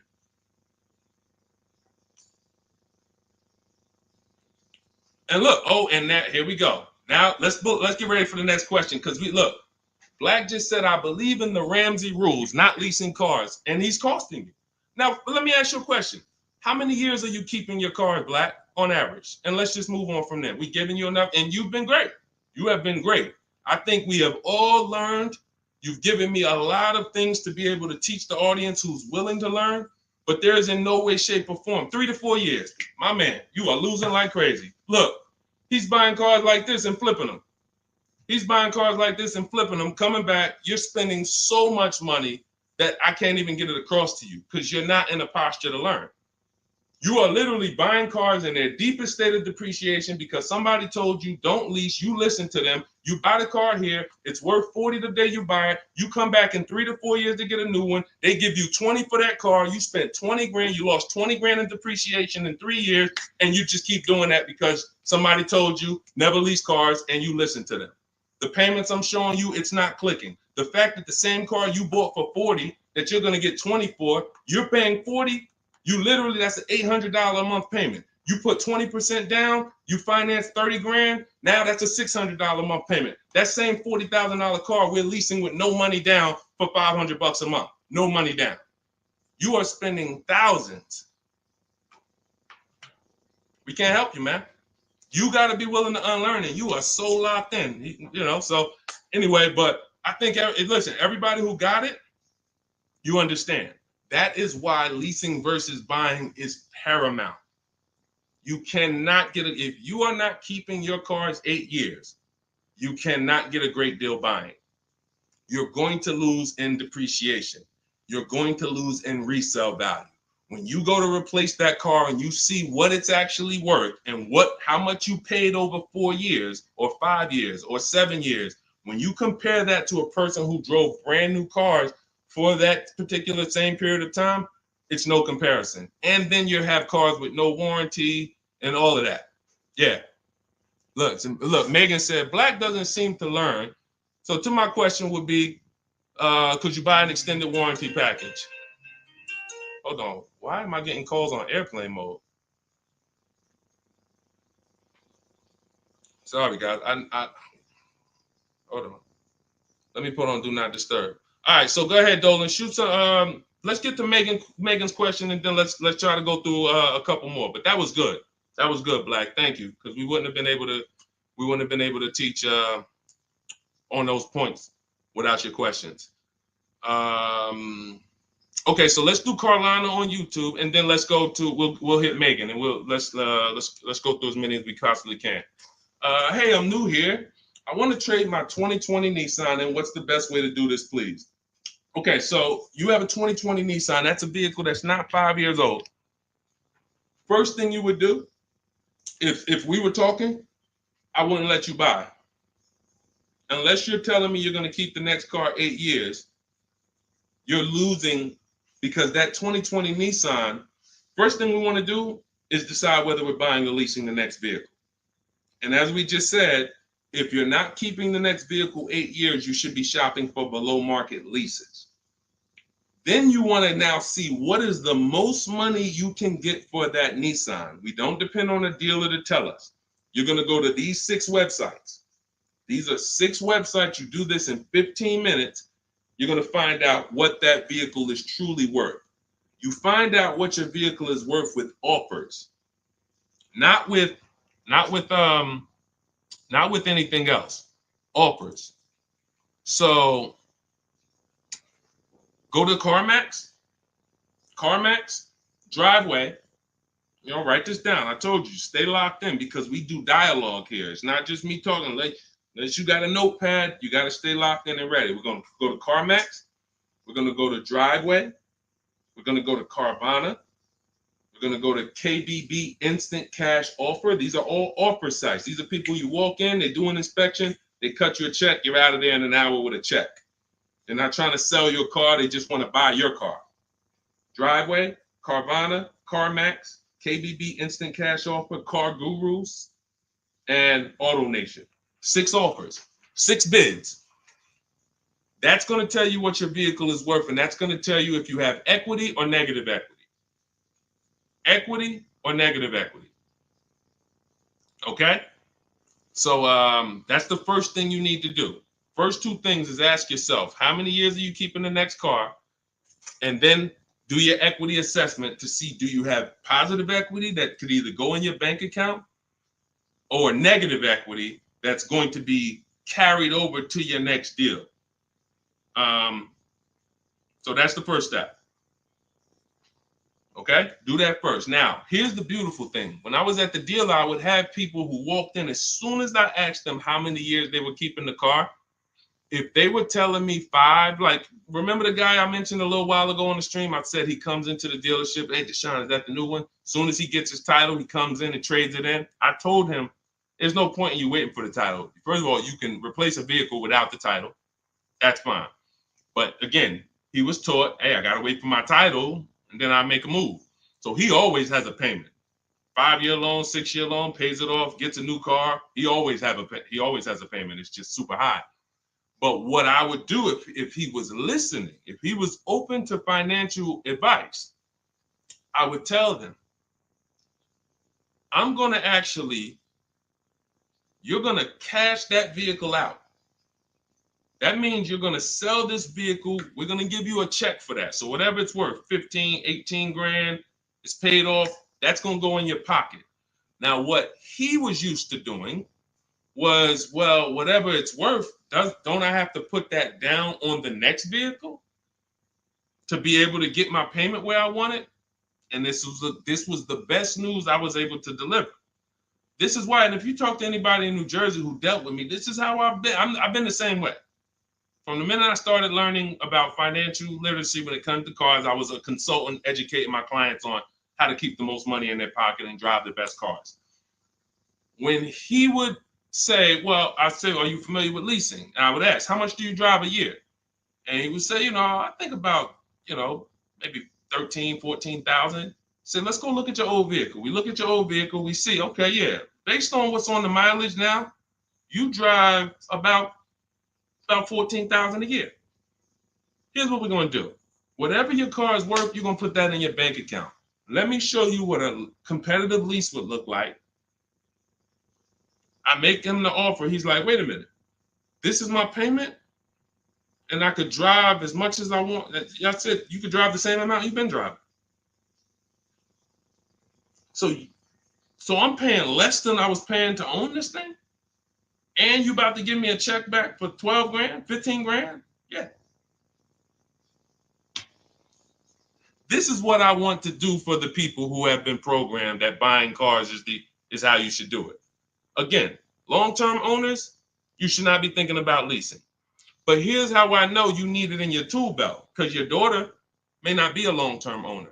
Your spouse may not be a long-term owner. Your friend or whoever may not be a long-term owner. See, typically how you do things is how you teach other people to do things. So if you are keeping your cars 8, 9, 10, 12 years, you probably think everyone else is doing that. But your kids or your family members or your spouse, they may want to drive for 5 years and then they're like, all right, this stuff's starting to go wrong. You said the warranty is up and this got to cost $800 to fix, $400. Let's just go get a new one. Those are the people who don't have the values to keep a car long term, and you should not be buying cars for them. They should be shopping for. Now, both cases, you need below market deals, but it does not. But knowing how long you're going to keep the car is how you're going to beat depreciation. So all of this is in my digital book, guys. Everything I'm talking about on this stream is in my step-by-step book. A lot of what we talk about on these streams and in my social media videos is what not to do. My book is about what to do. It's like, do this, do this, do this, do this, steps, check it off the list. Next thing you know, you got below market deals from home. There's only 3 things we go into the dealership for: test drive, have our car appraised, and to pick up a car. We are not there to shop. We're not there to get numbers. We're not there to negotiate. We do all of this stuff from home. So for 30 minutes, if you visited the website already, you'll see the timer, 30 minutes, you can get 75% off your copy. It'll be in your inbox in literally seconds. And as soon as you pay, in my TikTok bio, in my Instagram bio, Facebook, we have a link floating for you. You guys should be able to see the link. And then Instagram, we have YouTube, we have a comment pinned for you guys. You'll have the book, but as soon as you pay, you're going to see the thank you page. It says screenshot this page. You'll see my support team email. Sometimes you type your email wrong. Contact support if the book is not in your inbox in literally 5-10 minutes. Also, as soon as you pay, you see a link that says open your book below. So there's 2 ways I'm delivering the book to you. Right there as soon as you buy, but I'm also emailing you a copy. But sometimes, we fat finger the keyboards and there's a letter off. So make sure you hold on to my support team's email and hit them up. Okay, good stuff. Get your copy. Listen, once that clock hits 0, the price is $97, which is still worth every penny. If I missed it, I go back and look. Knowing what I know, knowing what the people know, look at Tiffany. Look at Tiffany's deal. Look at Tiffany's deal. Matter of fact, let's show Vicky's deal. Look, thanks to your books and your methods, I was able to get my new lease for a 2024 Volkswagen Atlas SE Peak Edition with the tech package for $175 per month less than my first quotes. I did it all online except for picking up the car. I put no money down other than my first month's payment and DMV, which is probably $200, and saved over $6,000 on the life of that lease using your negotiating scripts. We have email scripts. This is what I want for you. I want you guys not just getting cars. Everybody's getting cars. You'll see people posting their car. Oh, I needed an upgrade. Look, get a bunch of likes. Hey, had to treat myself. You'll never see the numbers though. I want you, every time you get a car, I want you just as excited about the numbers you got as the car. And this will make sure you get there. Go ahead, Dolan. Shoot the next one up. Okay, Brandon from TikTok. I've lifted the Denali truck. I owe $6,500 on it. It has 163,000 miles. It needs $3,500 worth of front end work. Should I fix it or trade it? I'm the only owner. I would make sure you get a second opinion on how much it's going to cost to fix. Lifted Denali is going to have a low resale value. But here's the thing: the cost of replacement is always more than the cost to fix. Always more. So if you got a truck, and again, your truck, you got a loan on it. You got a loan on it, 163,000 miles. I teach something: you shouldn't have a loan past the 10th birthday on a vehicle. Now you're going into a lot of risk. There's different boundaries we need to follow. But what I would do if I was you is I would make sure I'm not spending more than $3,500 unless I'm getting multiple mechanics to give me an offer. But I would see, what does it cost? What's the lowest I can pay to get this truck running? What if you pay $3,500 and it runs again for another 3-4 years? All day long. Because to get a new vehicle, $3,500 is coming out your house in probably 6-7 months. Which would you prefer? $3,500 one time and I could drive this thing for another 3 years problem free? Or $7,000 or $10,000 a year that I'm going to pay to get a new truck? Keep the cost low when you can. All right. Listen, I'm going to jump off. Everybody, listen, we'll be back for another stream. We went deep today. I think we dug into stuff we've never dug into before. Thank you to Black for, bringing some information to us that allowed me to teach and help you guys unlearn. Everything you need is in my digital book, Cars from Home, 7 Steps to Saving Time, Money, and Avoiding Dealerships. Normally $97. It's 5-star rated. You can Google it. You can see all the reviews people wrote using it. But you won't pay $97 if you get to my TikTok bio or my Instagram bio before that 30-minute countdown expires. You'll get it for 75% off, which is $24. And on YouTube and Facebook, I have a comment pinned for you guys where you can get your copy for 75% off. Use it. Make sure you email me your success stories, and make sure you save my support team's email just in case you type your email wrong. Let's make sure my team gets you your book. All right. God bless you. Keep winning. Keep unlearning. I'll see y'all on the next one.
Hit go live, then we'll roll in.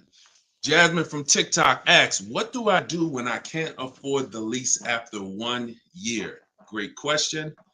You want to do an equity assessment, see if you can sell it.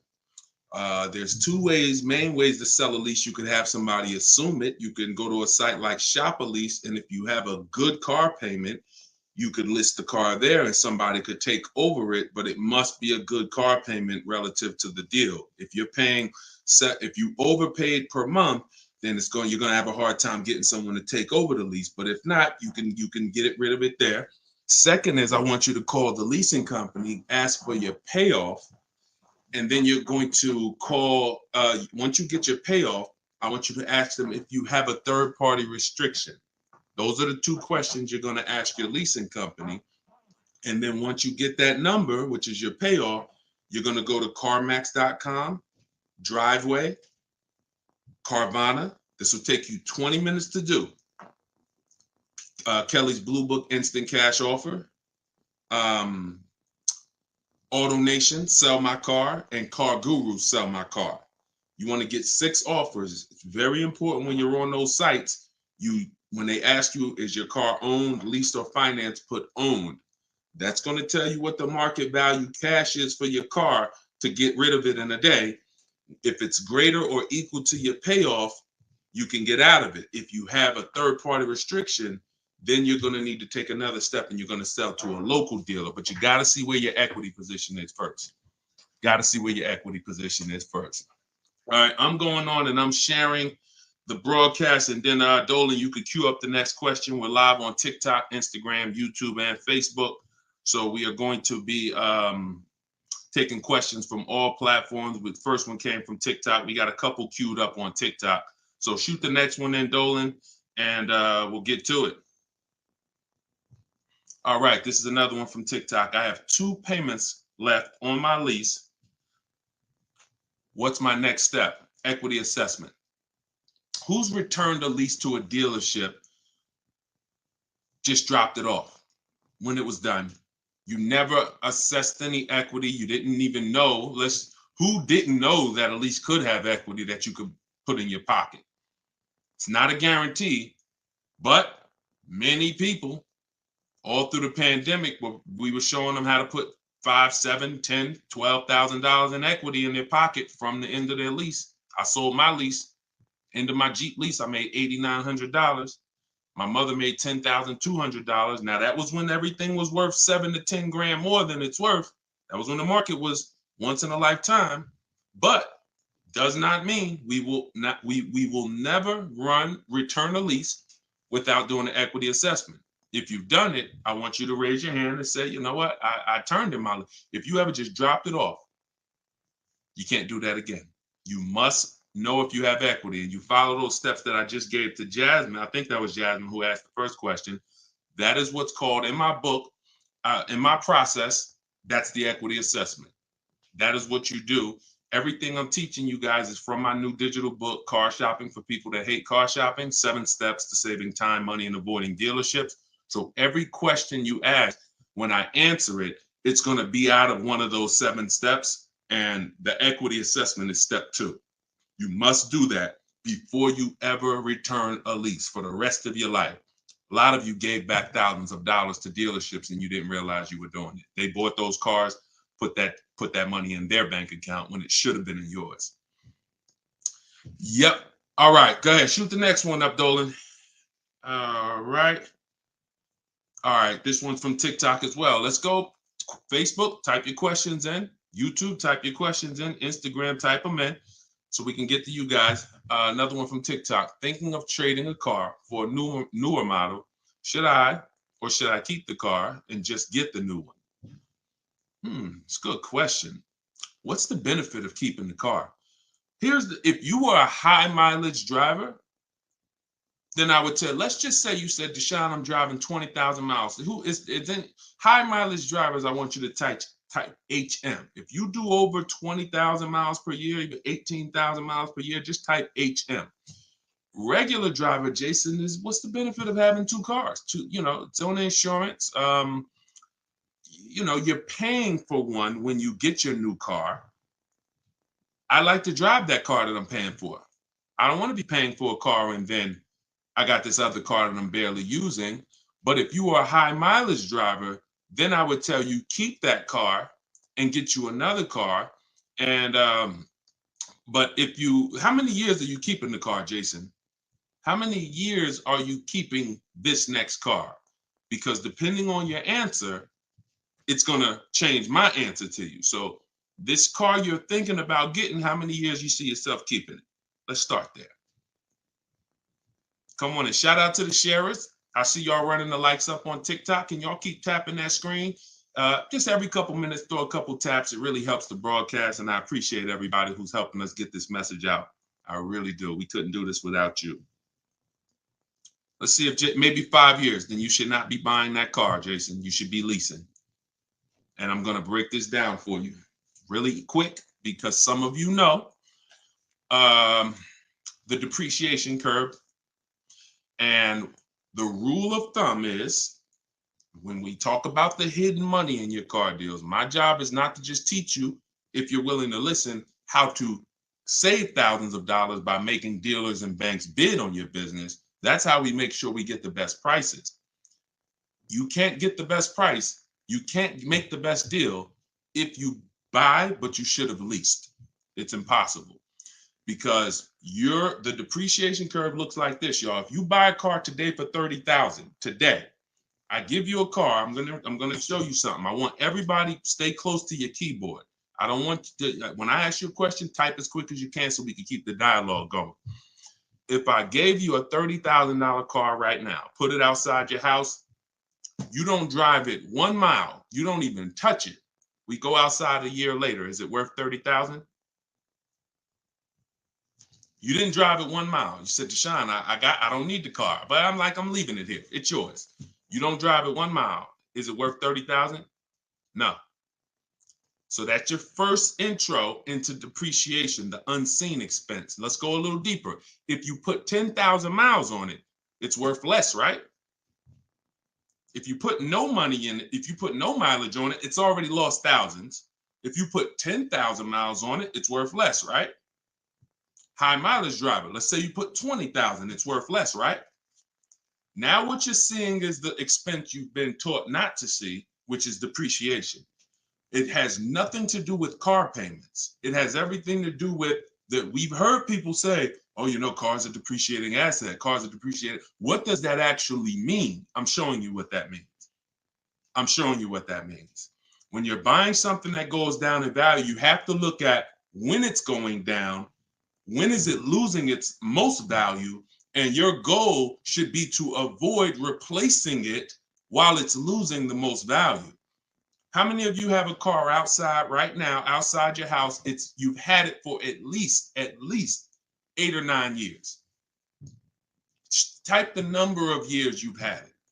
If it's more than 8, don't type 3, don't type 5. For those of you who have a vehicle outside right now and it's been in your home, in your household for at least 8 years, I want you to type the number of years. All right, we got Jason 10, we got 13, we got 8, we got 20, we got 14. Okay, so we got 10. This is the leasing versus buying question, and there's nothing more important than this to the foundation of your deal. Because if you choose wrong, you cannot get a great deal. And if you're new to this, then lock in for the next 5 minutes, and you're going to understand why. The people, those of you who said, Deshone, wow, Jazzy's 20 years. The vehicle, the value of your vehicle right now, isn't it going to be about the same a year from now? Everybody who just typed, look at the, and I want y'all to pay attention. If those of you who are like, Deshone, I never keep a car, you might be saying, looking at these numbers and saying, Deshone, I would never keep a car that long. It's not for me. It's not in the cards for me. It's not my style, not my habit, not interested. Perfect. Pay attention. 12, 20. So all of these people, your car will be worth next year about what it's worth right now. What does that mean? That means you have avoided the depreciation. You've won. The depreciation curve normally looks like this the first 5 to 7 years, but it starts to get like this the longer you keep the car. So now all of you who have answered, all of you who are watching them answer, their car depreciation curve looks like this now. It's not losing much value anymore. If you don't get to that level, there was no point in you buying the car because you're replacing it here. There's only 2 ways to go from to avoid this type of depreciation. Car was worth 30, now it's worth 10, 7 years later. It's only 2 ways to avoid that type of hit. One, you're going to keep it long term. If that's not you, you should be shopping for aggressive leases. Not these leases you see in the car, in the commercials, come pay $4,000 down and all of that. These are not deals. Aggressive leases are below market prices and they're pennies on the dollar compared to what you've been paying. You cannot win buying cars and switching them like this. That's why you always have negative equity. That's why you're always never happy with what you're getting for your car. You buy your car, you come back, look 3 years later, you see what it's worth. It's always disappointing because you're trying to literally get cash back out of something that is not designed to give you any value in the short term. Leasing or long-term ownership. That's why the first thing that I teach, it's called the most important question, is how many years you keep in the car. If it's not 8, then you should be leasing.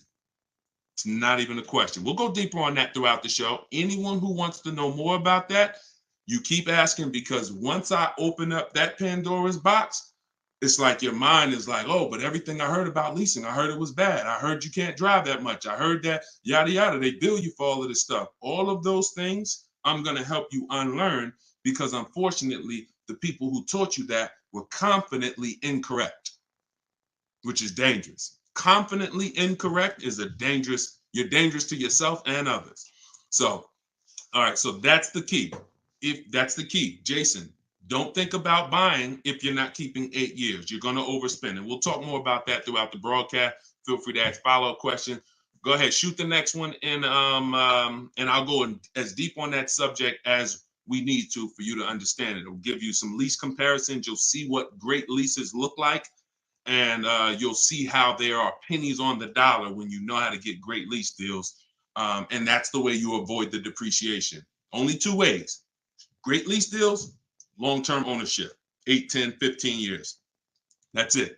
2, 3, 4, 5 years, you can't avoid the depreciation buying. You just can't. You're going to lose thousands every time. Go ahead, shoot the next one up, Dolan. We're keeping the questions coming in. We're live on all platforms, so just keep typing. I'm going to try to get through as many as I can. We got a lot of questions coming from TikTok. All right, let's go. Should I put money down on a lease that I'm about to turn in? That you're about to turn in. I'm gonna assume you meant, should I put money down on the lease that you're about to get? So check it out. Here's how you shop all your lease deals from now on. there's one thing that I never want you to say again. It's really two things, but in this subject, the other thing is trade. This is down payment. I want you to eliminate the words down payment from your vocabulary because it's been used as an opportunity to get more money out of you. Who's ever went in, thought you were making a car deal, you thought you were going to put maybe $1,500 down, and then somewhere down the lines, these hidden things come like, oh, well, you got the taxes and fees, and then you end up putting more down than you thought you were going to. Has anybody, that ever happened to anybody? Hit the raise your hand emoji or just type me if you've experienced that. You thought you were going to be putting this down. You might have gotten to the finance office to sign the paperwork, and now you got to come up with another 500 or 1,000 or the taxes or the fees or whatever it is, right? So I spent 14 years in the car business. For those of you who don't know me, I've seen the way we call them the 80%. 80% of people shouldn't be in the car business. They're overpriced. They'll sell their grandmother the highest price car. It doesn't matter. They have no integrity, very little morals. We don't buy from them. What you need is to learn to avoid them, and you also need to learn to find the 20% who beats them all the time. So when you shop your car leases, you are always going to shop. You're no longer going to say down payment. You're going to say this: total out of pocket. Total out of pocket. See, total out of pocket means that's what I'm giving you and no more than that. You'll see the difference. Down payment can be, that's my down payment, but what about my taxes and what about, so that gets convoluted. When you start using, hey, I'm only doing this total out of pocket, it's hard for them to switch it up, especially when you're adamantly aware of what that means. This is all the money that I'm putting out of my pocket. You could also say do it signing, but total out of pocket is probably more of a universal term. You shop your leases with 12,000 miles. Now, who was taught they limit you on the lease miles? Who was taught they only give you 10,000 miles? Because this question from TikTok, the person's asking, should I put money down on a lease? So I want to tell you how you always want to shop your car deals with no money down. That's what's confusing you. What's confusing you is when they mix the down payment and start throwing monthly payments, you are now not aware of what you're truly paying for the car, what you're truly getting. And so this is why you use what I'm telling you, you shop my way. You're never going to shop with down payments. That doesn't mean we don't put down payments down, but we do not get offers and we're not out there shopping with down payment money. Okay? So, all right, I see it's happening to you, Fouché. So you're going to get your offers with first month's payment, total out of pocket, taxes and fees in the payment, 12,000 miles per year. Once you do that, I teach in my book, I have a new digital book. It's called Car Shopping for People That Hate Car Shopping, 7 Steps to Saving Time, Money, and Avoiding Dealerships. I teach a strategy called the 25 to 5. We're going to connect with 25 dealers. We're going to get 5 offers. We do not make a decision without at least 5 offers. Because once you see, thanks to everybody who's supporting the broadcast with the gifts, I appreciate that. Once you see how different the offers are, you're going to realize you're going to see how much money is in multiple offers. You must get 5 offers because 80% are overpriced. Don't try to change these people. Don't question, oh, listen, why are dealers like this? Why are the 80% overpriced? Listen, Jim Rohn used to say, don't sign up for that battle.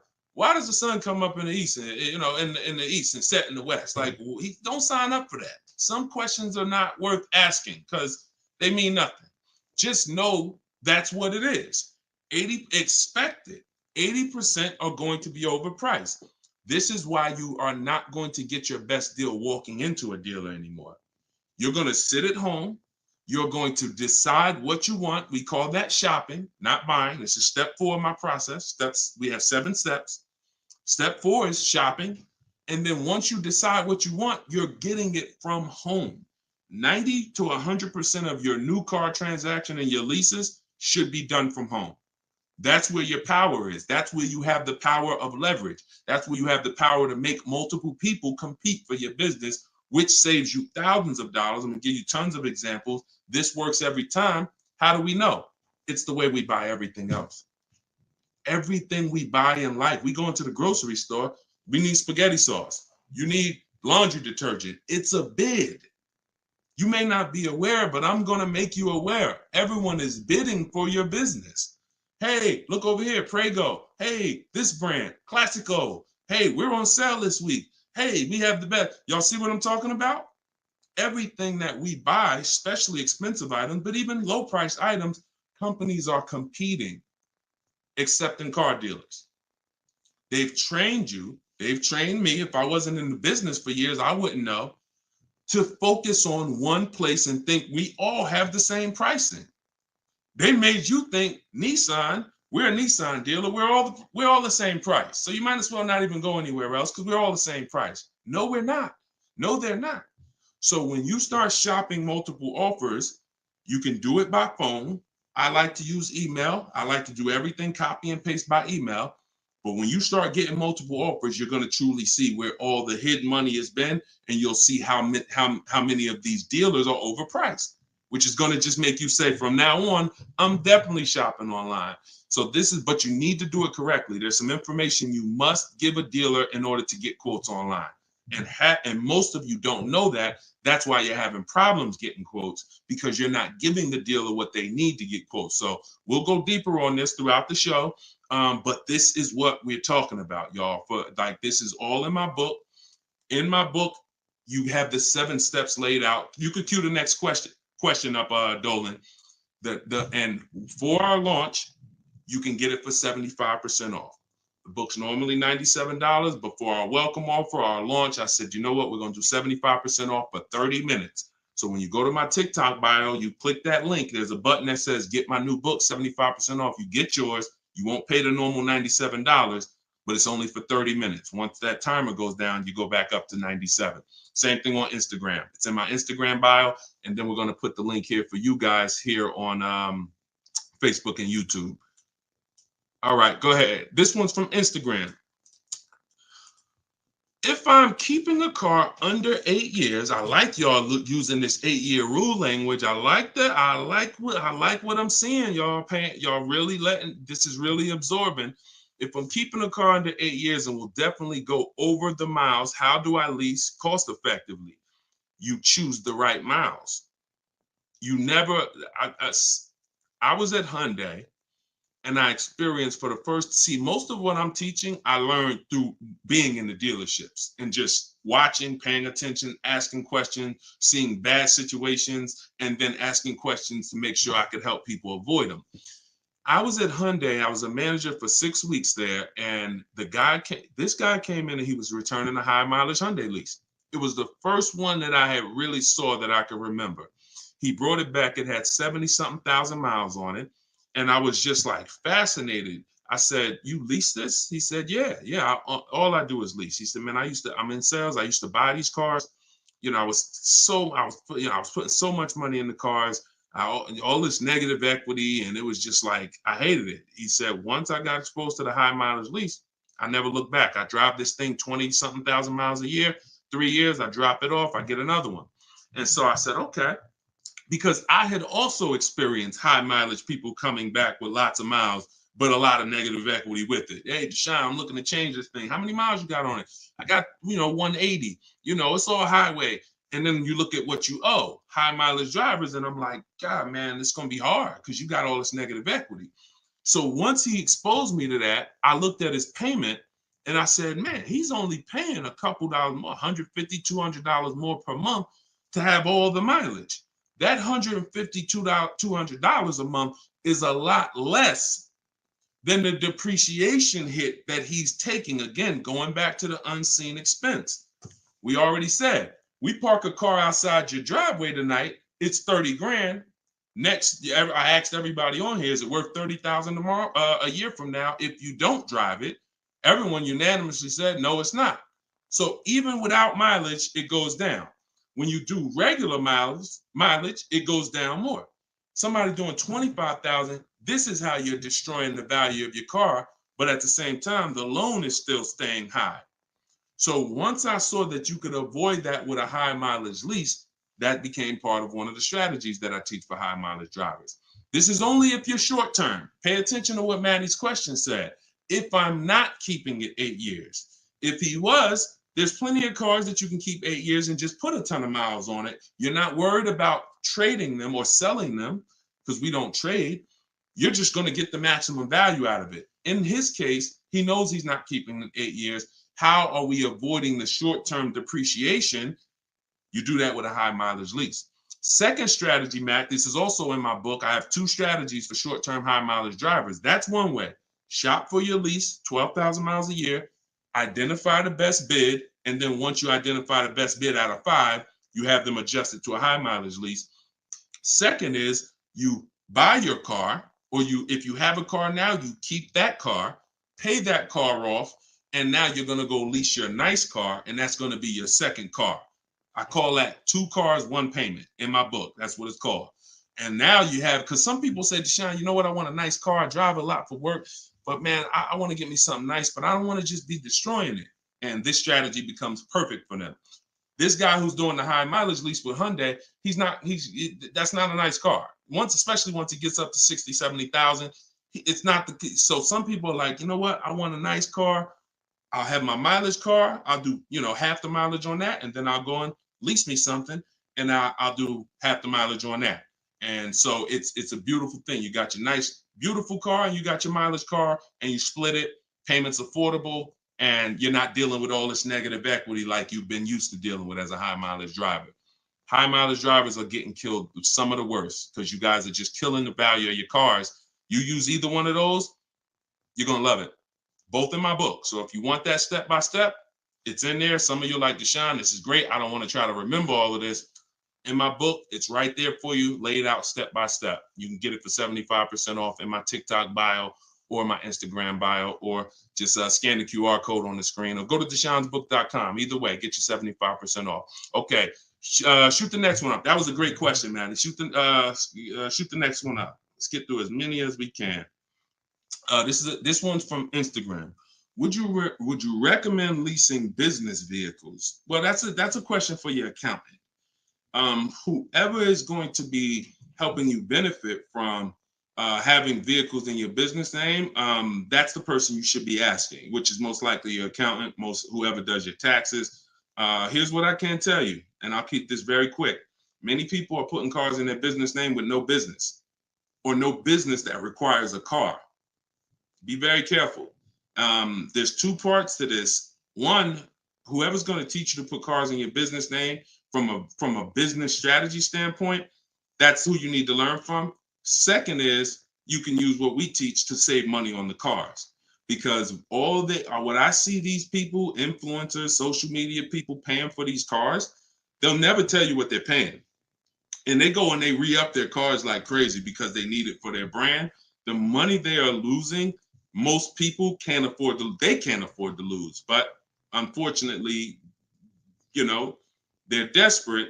But get the strategies, get the structure. I used to have people all the time ask me, Deshone, do you teach Toro and all of these, I said, look, I don't, but you need 2 people. You need me, because I'm going to teach you how to buy the inventory at below market prices. You need the business person who's going to teach you how to legitimately do the business, inventory and all of that. Those are the 2 people that you need. And without both of them, you got some incomplete counsel. But be careful listening to these people, man. If you don't have a business and you wrote off thousands of dollars in business mileage or thousands of dollars in car payments and maintenance, I don't want to be around you when you get audited. And the sad part is those people who told you this won't be around when you get audited, and you can't support that. Just be very careful we don't want a second wave of the PPP. You get a lot. Okay, that's it. We're not gonna beat a dead horse. Go ahead. Next question, Dolan. I think y'all get the point. Some videos were the worst videos to go viral. Did so much damage, still doing damage. Okay, TikTok. This one's from TikTok. Facebook, YouTube. Keep typing. We're not seeing many questions from you today. Do you recommend leasing over purchasing? So you missed what we talked about. I recommend you go back, watch the begin. See, there is no leasing or purchase. There is no either or. It's a based on how many years I'm keeping the car, I should be leasing. You can't, there is no either or. When you lease, you are not keeping your car and you are avoiding short-term depreciation, paying pennies on the dollar for brand new cars. That's not going and paying what they have advertised or walking in a dealership and say, hey, work me up a lease deal. That is not what I'm talking about. When you add up the payments from doing that, you're going to see you overpaid. You probably broke the 1.5% rule and you paid too much for a car you're giving back in 3 years. What I'm talking about is aggressive lease deal. Look at this. Give you an example. I'll give you an example right here. So, and this one, I love to use her because she was in the middle of the pandemic. Middle of the pandemic, people were out here buying Kia Tellurides for just $5,000, $10,000 over sticker. Bonita got hers in 2020. She got a 2023 Kia Telluride, put $600 down, and that was her car payment every month for 3 years, $600 on a $46,000, almost $47,000 Telluride. Why is this so important? Some of you know, you may have seen the video, how much is every $5,000 in a car purchase price? How much is that per month on a loan? Every $5,000 is how much per month. So we're going to compare Bonita's incredible lease deal she got to someone who bought this same vehicle to show you that if you should have bought, but you lease, if you should have leased, but you bought, there's no way to win. It's over. $100. Good job. So that's clicking in. Ronald, great. $100. So whenever you look at a car, you look at a $10,000 car, your mind should automatically say that's $200 a month. 5-year loan. $20,000 car, $400 a month. 5-year loan. $45,000 car, which is about what Bonita got, that's a $900 car payment. So there's people driving this car. We're not even taking into account the taxes and anything like that. That'll put it up probably about 40. Actually, that'd be put it about 50. For her truck was 46, taxes and fees, call it 50. It's about $1,000 car payment for 5 years. She's paying $600. This is why there's no comparison.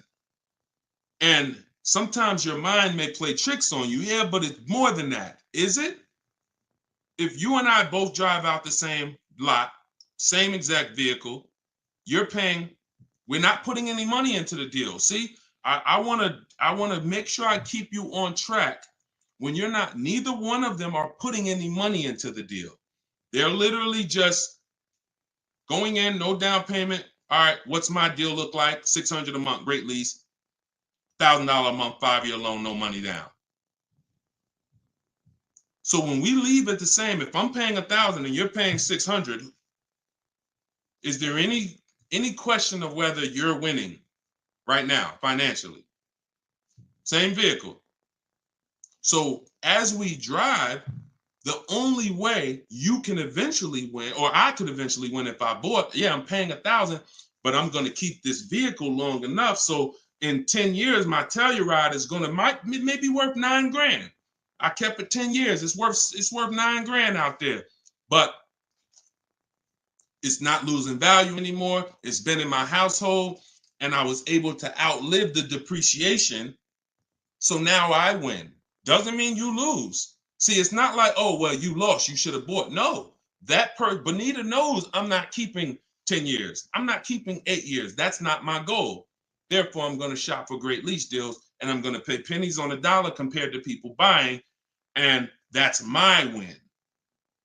So there is no should I buy or should I lease? Do you recommend leasing over purchasing? I recommend leasing when you should be leasing, which means you're not keeping your car 8 years. I recommend buying when you should be buying, meaning you're keeping your cars 8 years. You're going to outlive depreciation, pay it off, and have a car that is not losing value in your driveway in 8, 9, 10 years.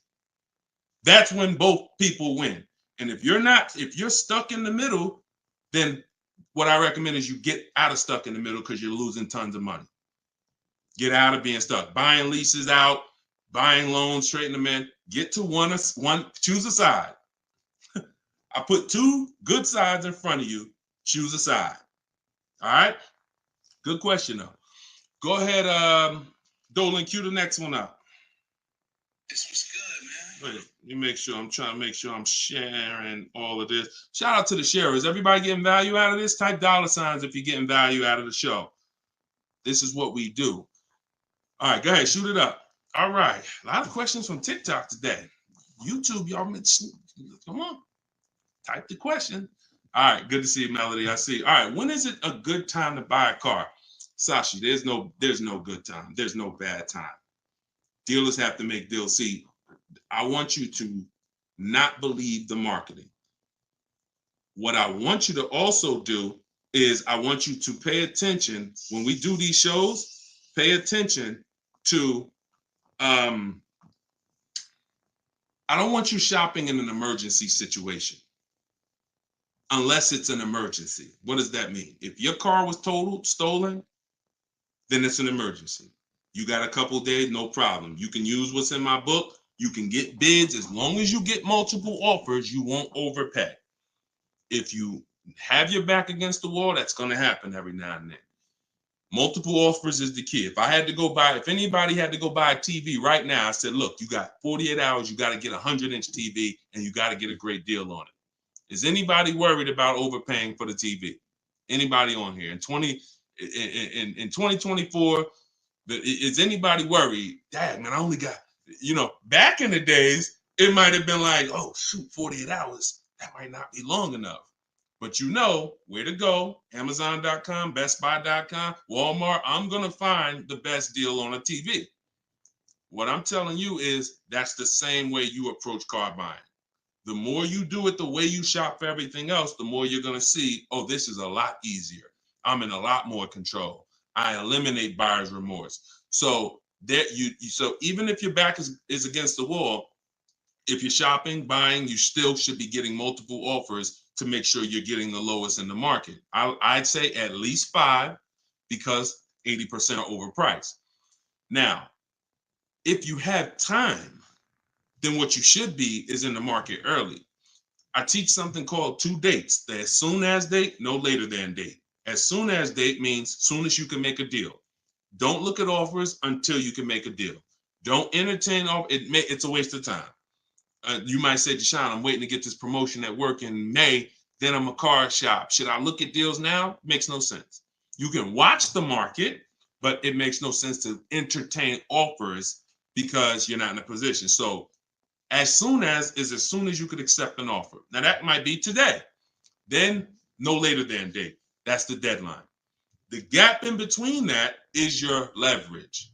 What does that mean? The ability to say no. See, you're about to start shopping in a way where you can say no, and the people that are walking into dealerships usually have put themselves in a position where they can't say no. So they're walking in saying things like, I need a car right now. My lease is up. If your lease is up, call, get a free extension. You shouldn't be shopping with your back against the wall. They're walking in saying things like, man, nobody has cars. That's because one dealer they walked in didn't have cars. Maybe they went to a second one, didn't have the color they want, and they're like, man, nobody has cars. They're broadcasting that energy, which is actually that's going to cost you. When car salesmen take it from me, I was in there every day of my life for 14 years. Not every day, we had days off, but when you say things, we're trained to hear them. No one has cars. That means the price just went up. If I have a car, you're going to pay more for it. This is what the 80%, this is how the 80% think. It's a mind game. So you don't want to be there. You want to be at home. And when you have the ability to say no, now here's what you do. You reach out to dealers for your offers and you're telling them, hey, I can make a deal right now. This is what I'm looking for. But I don't need a car until July 3rd. See, that's power. That means, hey, if I got a car coming next month, I can talk to this person about it. Most times a person walks in, they need a car this week, next week. That means whatever's on the ground, that's all we can talk to you about. But when a person has been proactive in shopping, which is what I want you to do, which is what I'm going to teach you to do, it's all in my book, and it's everything you'll hear me talk about, is when you have the luxury of time, it benefits us. We make our contacts. A dealer might say, look, I don't have a car right now, but I got one coming in 6 weeks. Is that good for you? Yeah, give me an offer. Absolutely. Now, we don't talk. So I'm telling you, you could do it your way, which is call. I always say, ask for sales managers if you're trying to get offers online. If you're trying to get offers from home, we need at least 5. If you're going to do it my way, if you're going to get deals like Danielle and like the people you see me broadcasting the show, you get it at least 5. Sometimes we get 10. I think somebody we showed the other day had 10 offers. So the point is, if you have the luxury of time, you want to use it. Don't be sitting here saying, man, I really can make a deal now or 3 months, but no one knows that. And then you wait until you only need to make a deal in a month. Now you start contacting dealers. You've given away some of your leverage. And if you're shopping for a used car, you can watch the market. When you start looking and you can see, man, I've been watching these cars for 45 days. I see the prices. When I first came, the low side of the market was like 26. Now I see that low side is about 24, 25. So these are things you can't do when you're shopping when you need a car. So there's no good time to buy a car because dealers want to make deals throughout the month. But there is a bad time if you've used up all your leverage. And if you've used up all your time, then you must do multiple offers or you're going to get killed. Sorry to say, there's no other way to say it. If you don't know how to shop multiple offers and you walk in needing a car in 2 days, you are going to overpay. So multiple offers is always the answer. All right. Go ahead, shoot the next one up, Dolan. Great question. This one's from YouTube. I'm only able to get a rental for delivery work. Is there any cons to this method? I don't really, okay, I think you rephrased it. Is there a proper way to rent vehicles for work, or is it fixed market and there's no way to save money? Absolutely not. Renting is going to be way too expensive compared to, this is why when people say, who's heard leasing is like renting? Who's heard that? Type the raise your hand emoji or type me if you've heard leasing is like renting. It's one of the most ignorant statements that there's a lot of ignorant statements made about leasing, but that's one of them. Renting is expensive. Renting, you don't get a lot for your money. It's usually a short-term thing, 1 day, 1 week. You know, maybe if you had an accident, cars total 30 days. It's not meant to be long-term. So what I would tell you is if you were renting a vehicle, I would tell you try to go on Turo, try to find somebody who's willing to rent to you, possibly on a long-term basis where it's not going to be as expensive. Because I'm guessing if you're renting, there's a particular reason for that. But the money you're going to pay in renting, you should probably put some of it to the side, try to get you a car, cash, Facebook Marketplace, something to get out of that cycle and start to rebuild. In my book, I have a strategy of plan B, plan C for bad credit, where, you know, you can talk about cash, you can talk about buy here, pay here, even buy here, pay here, if done right, is better than renting. When I was 20, my second car, actually, my first one was a $500 car. And after I got a buy here, pay here Chevrolet Cavalier. It was, I put $1,500 down. I paid $50, I think, a week. And I paid off the car in a couple months. That car lasted me 6 years. So the key with buy here, pay here is to make sure you're getting a great car, a quality car, but renting, that if I had to rent a car and I'm in a position, I would try to find somebody on Turo, the lowest price per day, and then see, hey, if I did a long-term per month rental, how much would you give it to me for? I try to work that out, see how that works.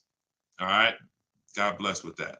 All right. Next question, Dolan. Shoot it up. We're getting a lot of questions, so I'm going to try to move faster through the answers. This one's Facebook. Once you have the car you've decided on, how do you go about getting multiple offers from dealers? Well, you could do it the manual way, which is I would see the only bad thing. See, and here's the thing. You guys know if you've been on, if this isn't your first time, if you've seen, you know I don't hold back. But I can't teach you scripts that I've written specifically so you don't have to talk. There's tons of scripts that I have in my book that you're copying and pasting from email, because when you're trying to get quotes online, you're dealing with trained people. And unfortunately, those trained salespeople are dealing with untrained customers that are not giving them what they need, not giving them the information. So 9 times out of 10, they assume anyone online doesn't really know how to shop online. they're defensive and they're not even going to give me what I need to make them an offer. That's why I keep trying to get them to come in. So when we do our copy and paste, we're giving them what we need. And that's the only reason I say I can't explain that to you. The only way to use that, like, all right, there's scripts for everything. There's 3 levels of contact when we're contacting online. This is my 25-to-5 strategy. You're using this for new cars and leases, not used cars. Different strategy for used cars. New cars and leases, you're using my 25-to-5 in the book. And what that is 3 contacts. First, we got to let the dealers know what we want. We contact 25 dealers online with a copy and paste template, tell them what we want. We need to tell them what we want. We need to tell them what our deadline is as soon as we can buy a car, which would be today, because we don't contact if we can't buy today, and then our deadline. And now you're going to have responses. Hey, when can you come in?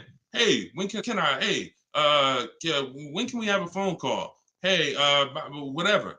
So because I used those scripts, I was able to write responses. I had to use those same scripts. Hey, Mrs. James, thanks for the inquiry. Hey, when we have I'd love to help you with this. I have a car. What would be better for you for us to talk? 1 p.m. or 4 this evening?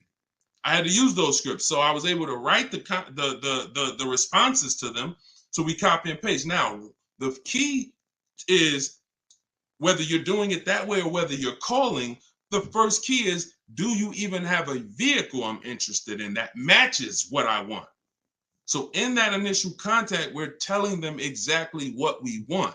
Color choices. Hey, I'm open to black, blue, gray. I'm open to a sport model or a touring model. I'm open to this. Like, this is what I like. You have to tell them that, or there's no way for them to search the inventory and get you and even see if there's a match here.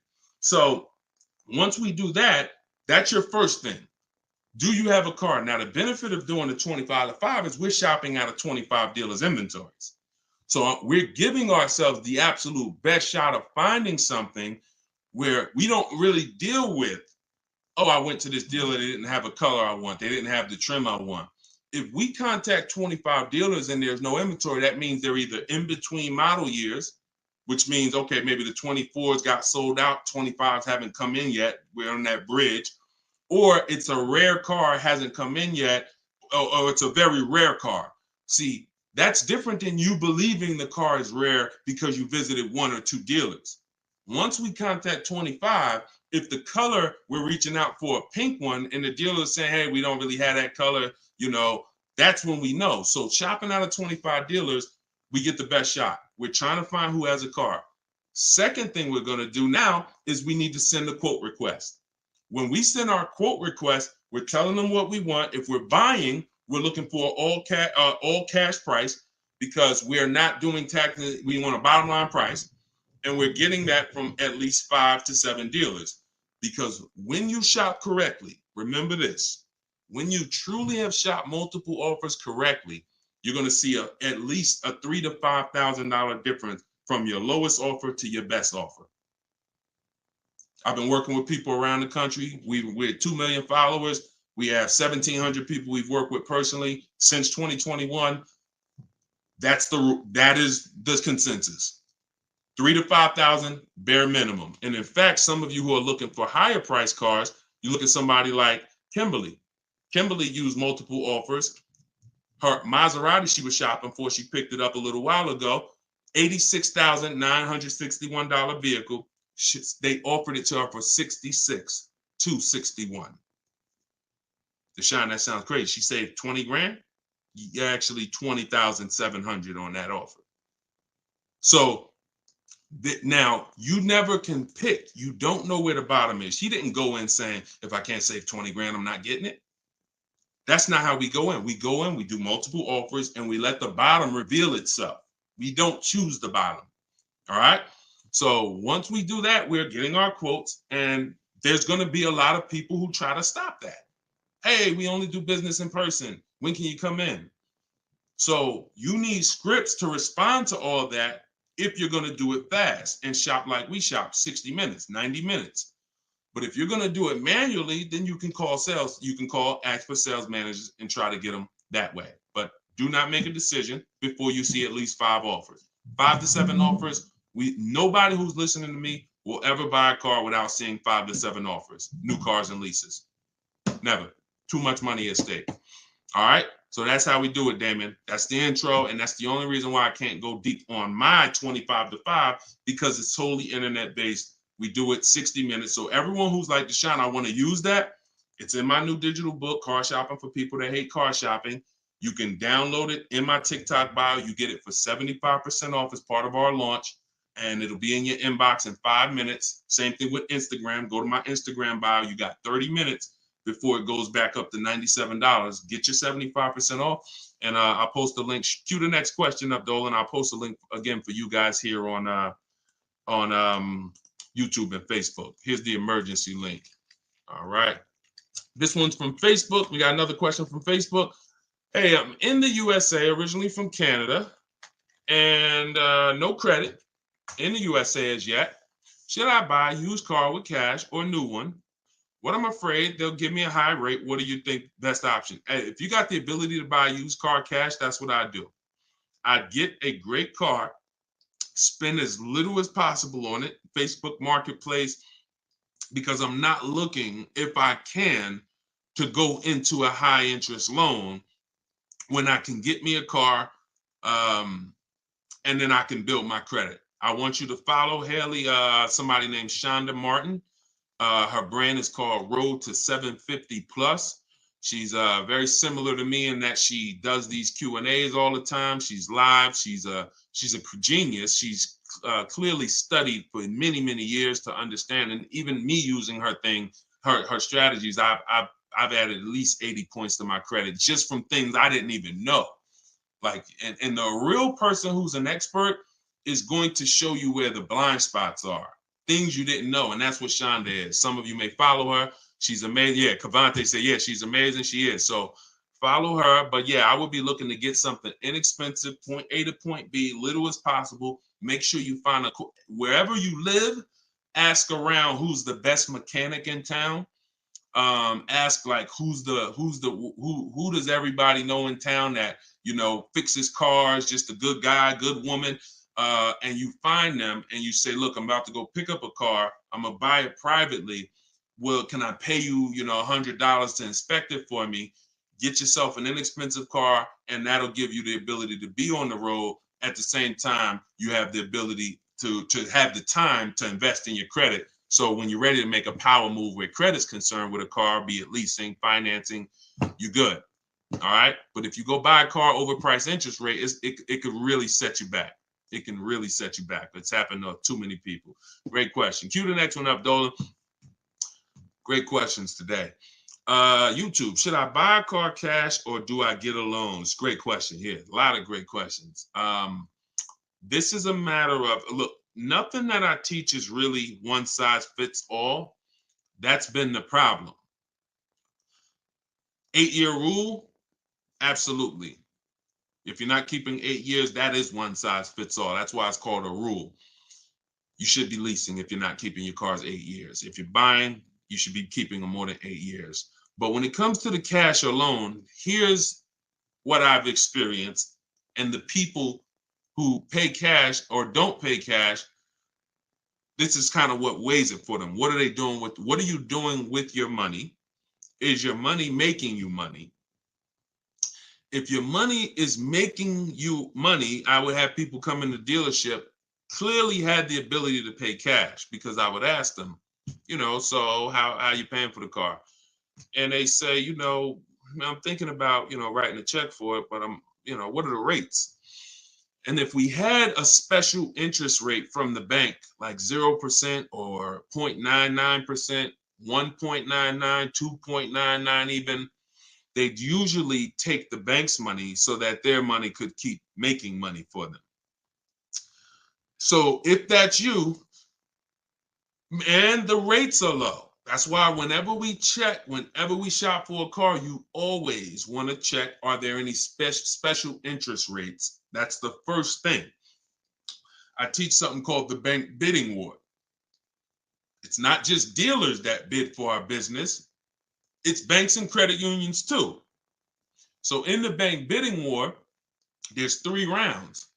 The first round, though, is checking if there's any special interest rates, because if there is 0.99 or 1.99, no one's beating that. Therefore, the rest of the rounds are non-applicable. So if you can use the money cheap, that's when you use the money and you let your money keep working. Now, another person, a different person, Deshone, I'm not really investing my money. You know what? I just kind of like to keep things to a minimum. I got my cash over here. Okay, then. I would still, if the money was cheap, consider it, because we could be coming into days where cash on hand becomes a little bit more important. But it's really about the cost of the money. If rates are high, 6, 7, 8%, 9%, 10%, then you want to put as much down on these cars as possible. If you're buying them, you want to put, you want to pay them off if you can, because the money is expensive. So it really depends on the cost of money. People, when the cost of money is cheap, they benefit from that, and I would think that those principles will work for anybody, and that's, you pick and choose which one of those situations fits you. But if you check the special interest rates, that usually puts it to bed. You see 0.99, it ain't no reason. Why would the bank's basically giving you free money to use. You can keep your cash on hand and still get the car. So I know some people don't believe in that. They don't believe in interest, but here's the thing. There's something called opportunity cost. Interest is not the only loss. When you're talking financially, opportunity cost is important. When you put 30 grand in a car and it gets you, we already talked about this. Cue up the next question, Dolan. Depreciation curve. When we start talking about financially making decisions, a lot of people see, if I put 30 grand cash into this car, what is my cash worth in 6 years? $30,000 car, what is it worth in 6, 7 years, y'all? 12, 10. So what's the return on that cash?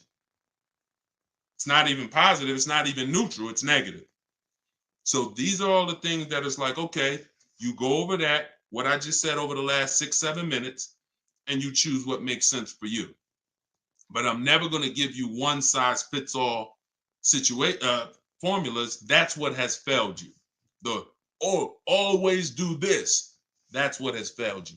Go ahead. All right, this one's from TikTok. What's the best way to purchase a car once lease is over? Why would you want to? All you're doing. All right. Let's talk about buying our lease out. And I'm going to keep this quick because some of you know that I'm adamantly against this unless you're keeping the car 8 years. Because sometimes we look at our leases, right? And we say, oh, it's, should I buy my lease out? Here's the question. Should you lease again or should you buy a used car? When you are buying your lease out, all you are doing is buying a used car. That's it. When you look at it that way, it's going to become more clear to you. It's your car. You don't have to go search for it. You do need to make sure it's a great price relative to the market, but that's all you're doing, buying a used car.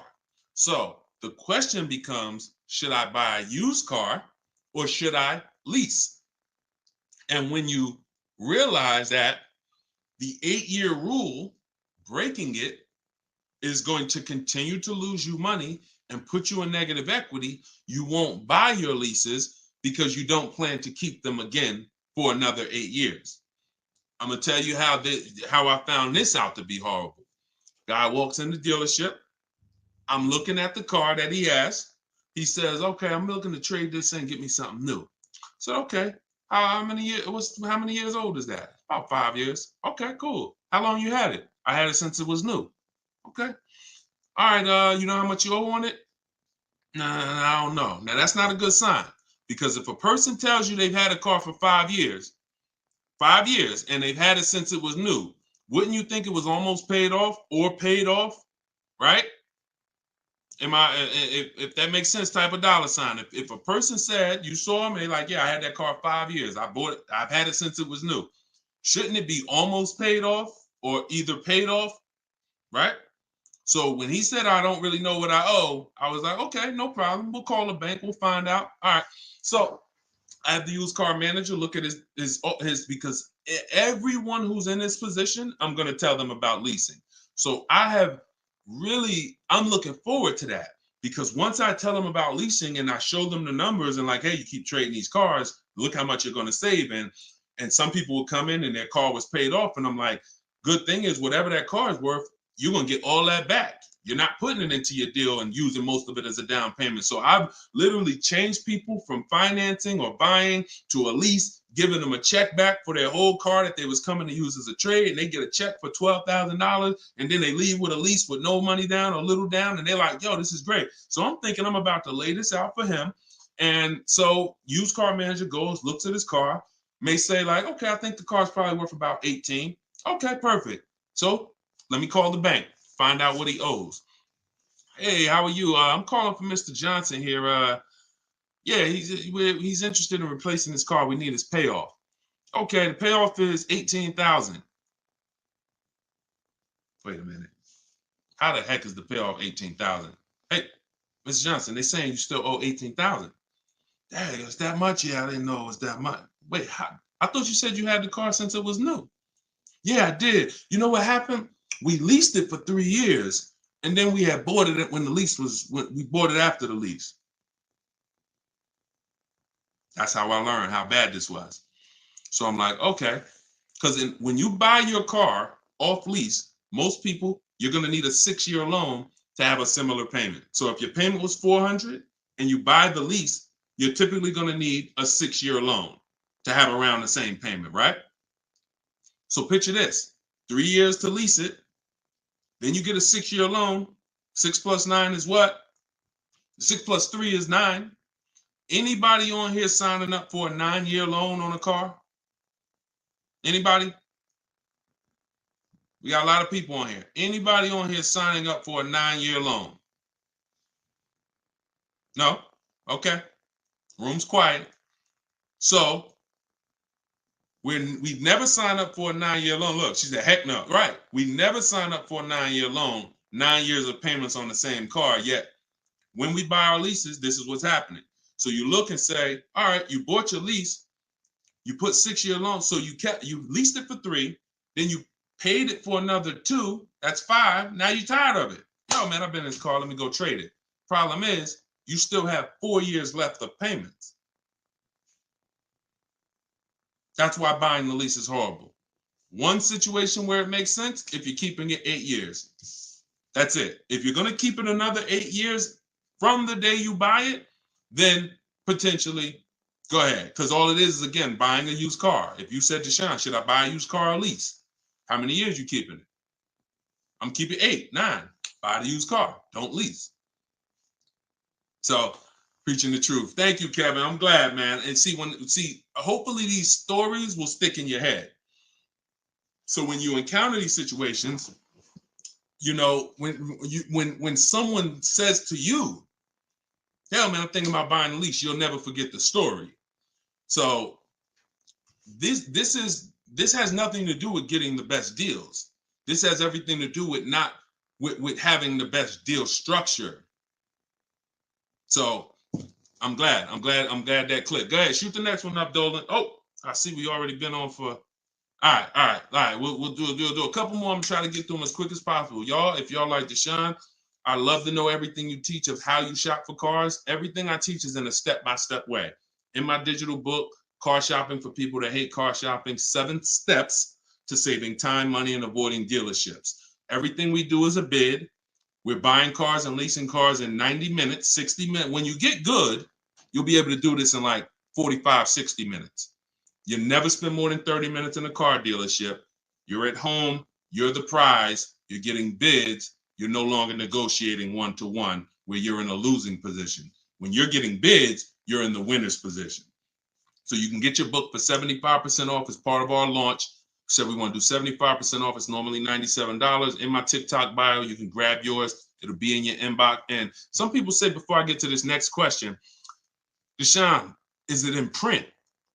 There's a lot of reasons when you use it, you'll see there's no way this book could have been printed. One, things change. Vroom was one of the companies that we used to use for bidding. Vroom's out of business. if we had 100,000 books out there in your houses that you all paid for, now it's like, okay, what do we do, y'all? That's obsolete. Now that's when you hear people say, hey, you need volume 2. I know just 6 months ago that I asked you and told you that I was going to solve your problem with volume 1, but that's no good anymore. Volume 2, get it today. We're not doing that. And there's nothing against them because, again, they did what works, but we didn't want to do that. I wanted to be able to update this book on the fly. What I did when Broom went out, I updated the file. Everyone's book was updated. And there's also links in there. There's links to videos. Like I said earlier, you have my scripts in there. That was all stuff. You're going to be copy and pasting this. There's no way I could have did that in a physical book at all.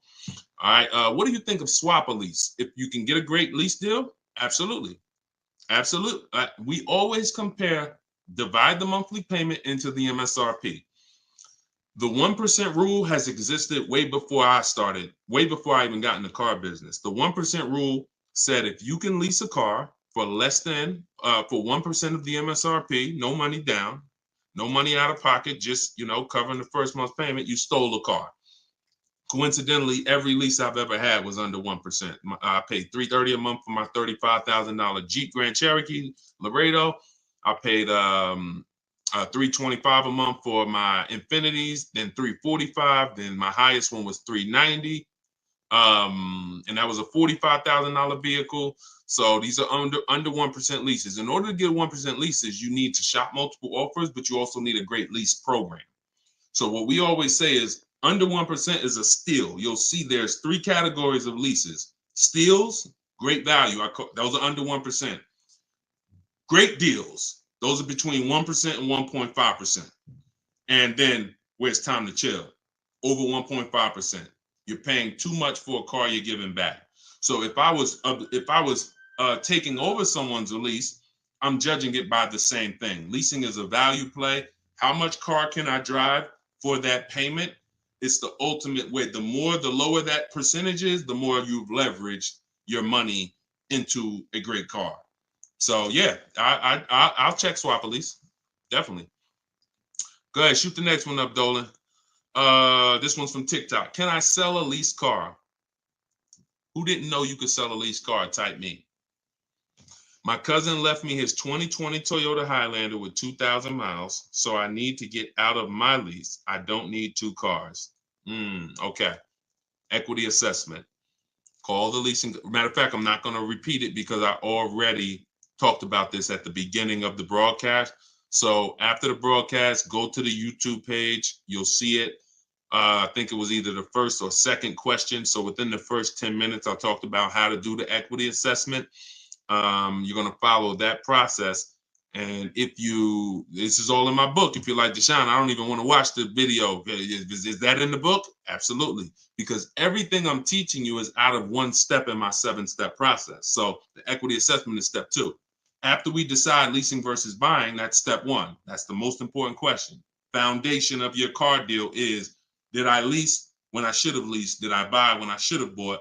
Once you pass that, now if you have a car to replace, you need to do an equity assessment to see, do I have equity? Am I at a break even, which means I can get out? I'm not going to make any money, but that's fine. I can get out. Some people got a lease. I could get out the lease early. You technically can't do that because you're breaking a contract, but if you can sell out and break even, then you can get out early. Or do I have a negative position in which case I can't get out early? In the case of a negative, if you have a negative position on a lease, you can't get out early without penalty, without those payments.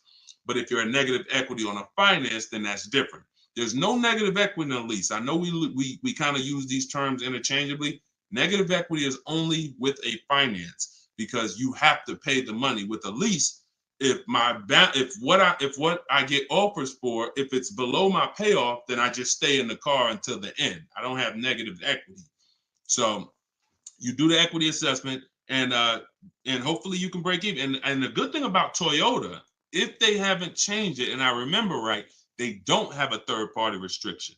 So you should be able to, if those offers you get are what you owe or higher, then you should be able to sell that car right to CarMax or Driveway or AutoNation, whoever makes you the highest offer, and you can be out of it literally.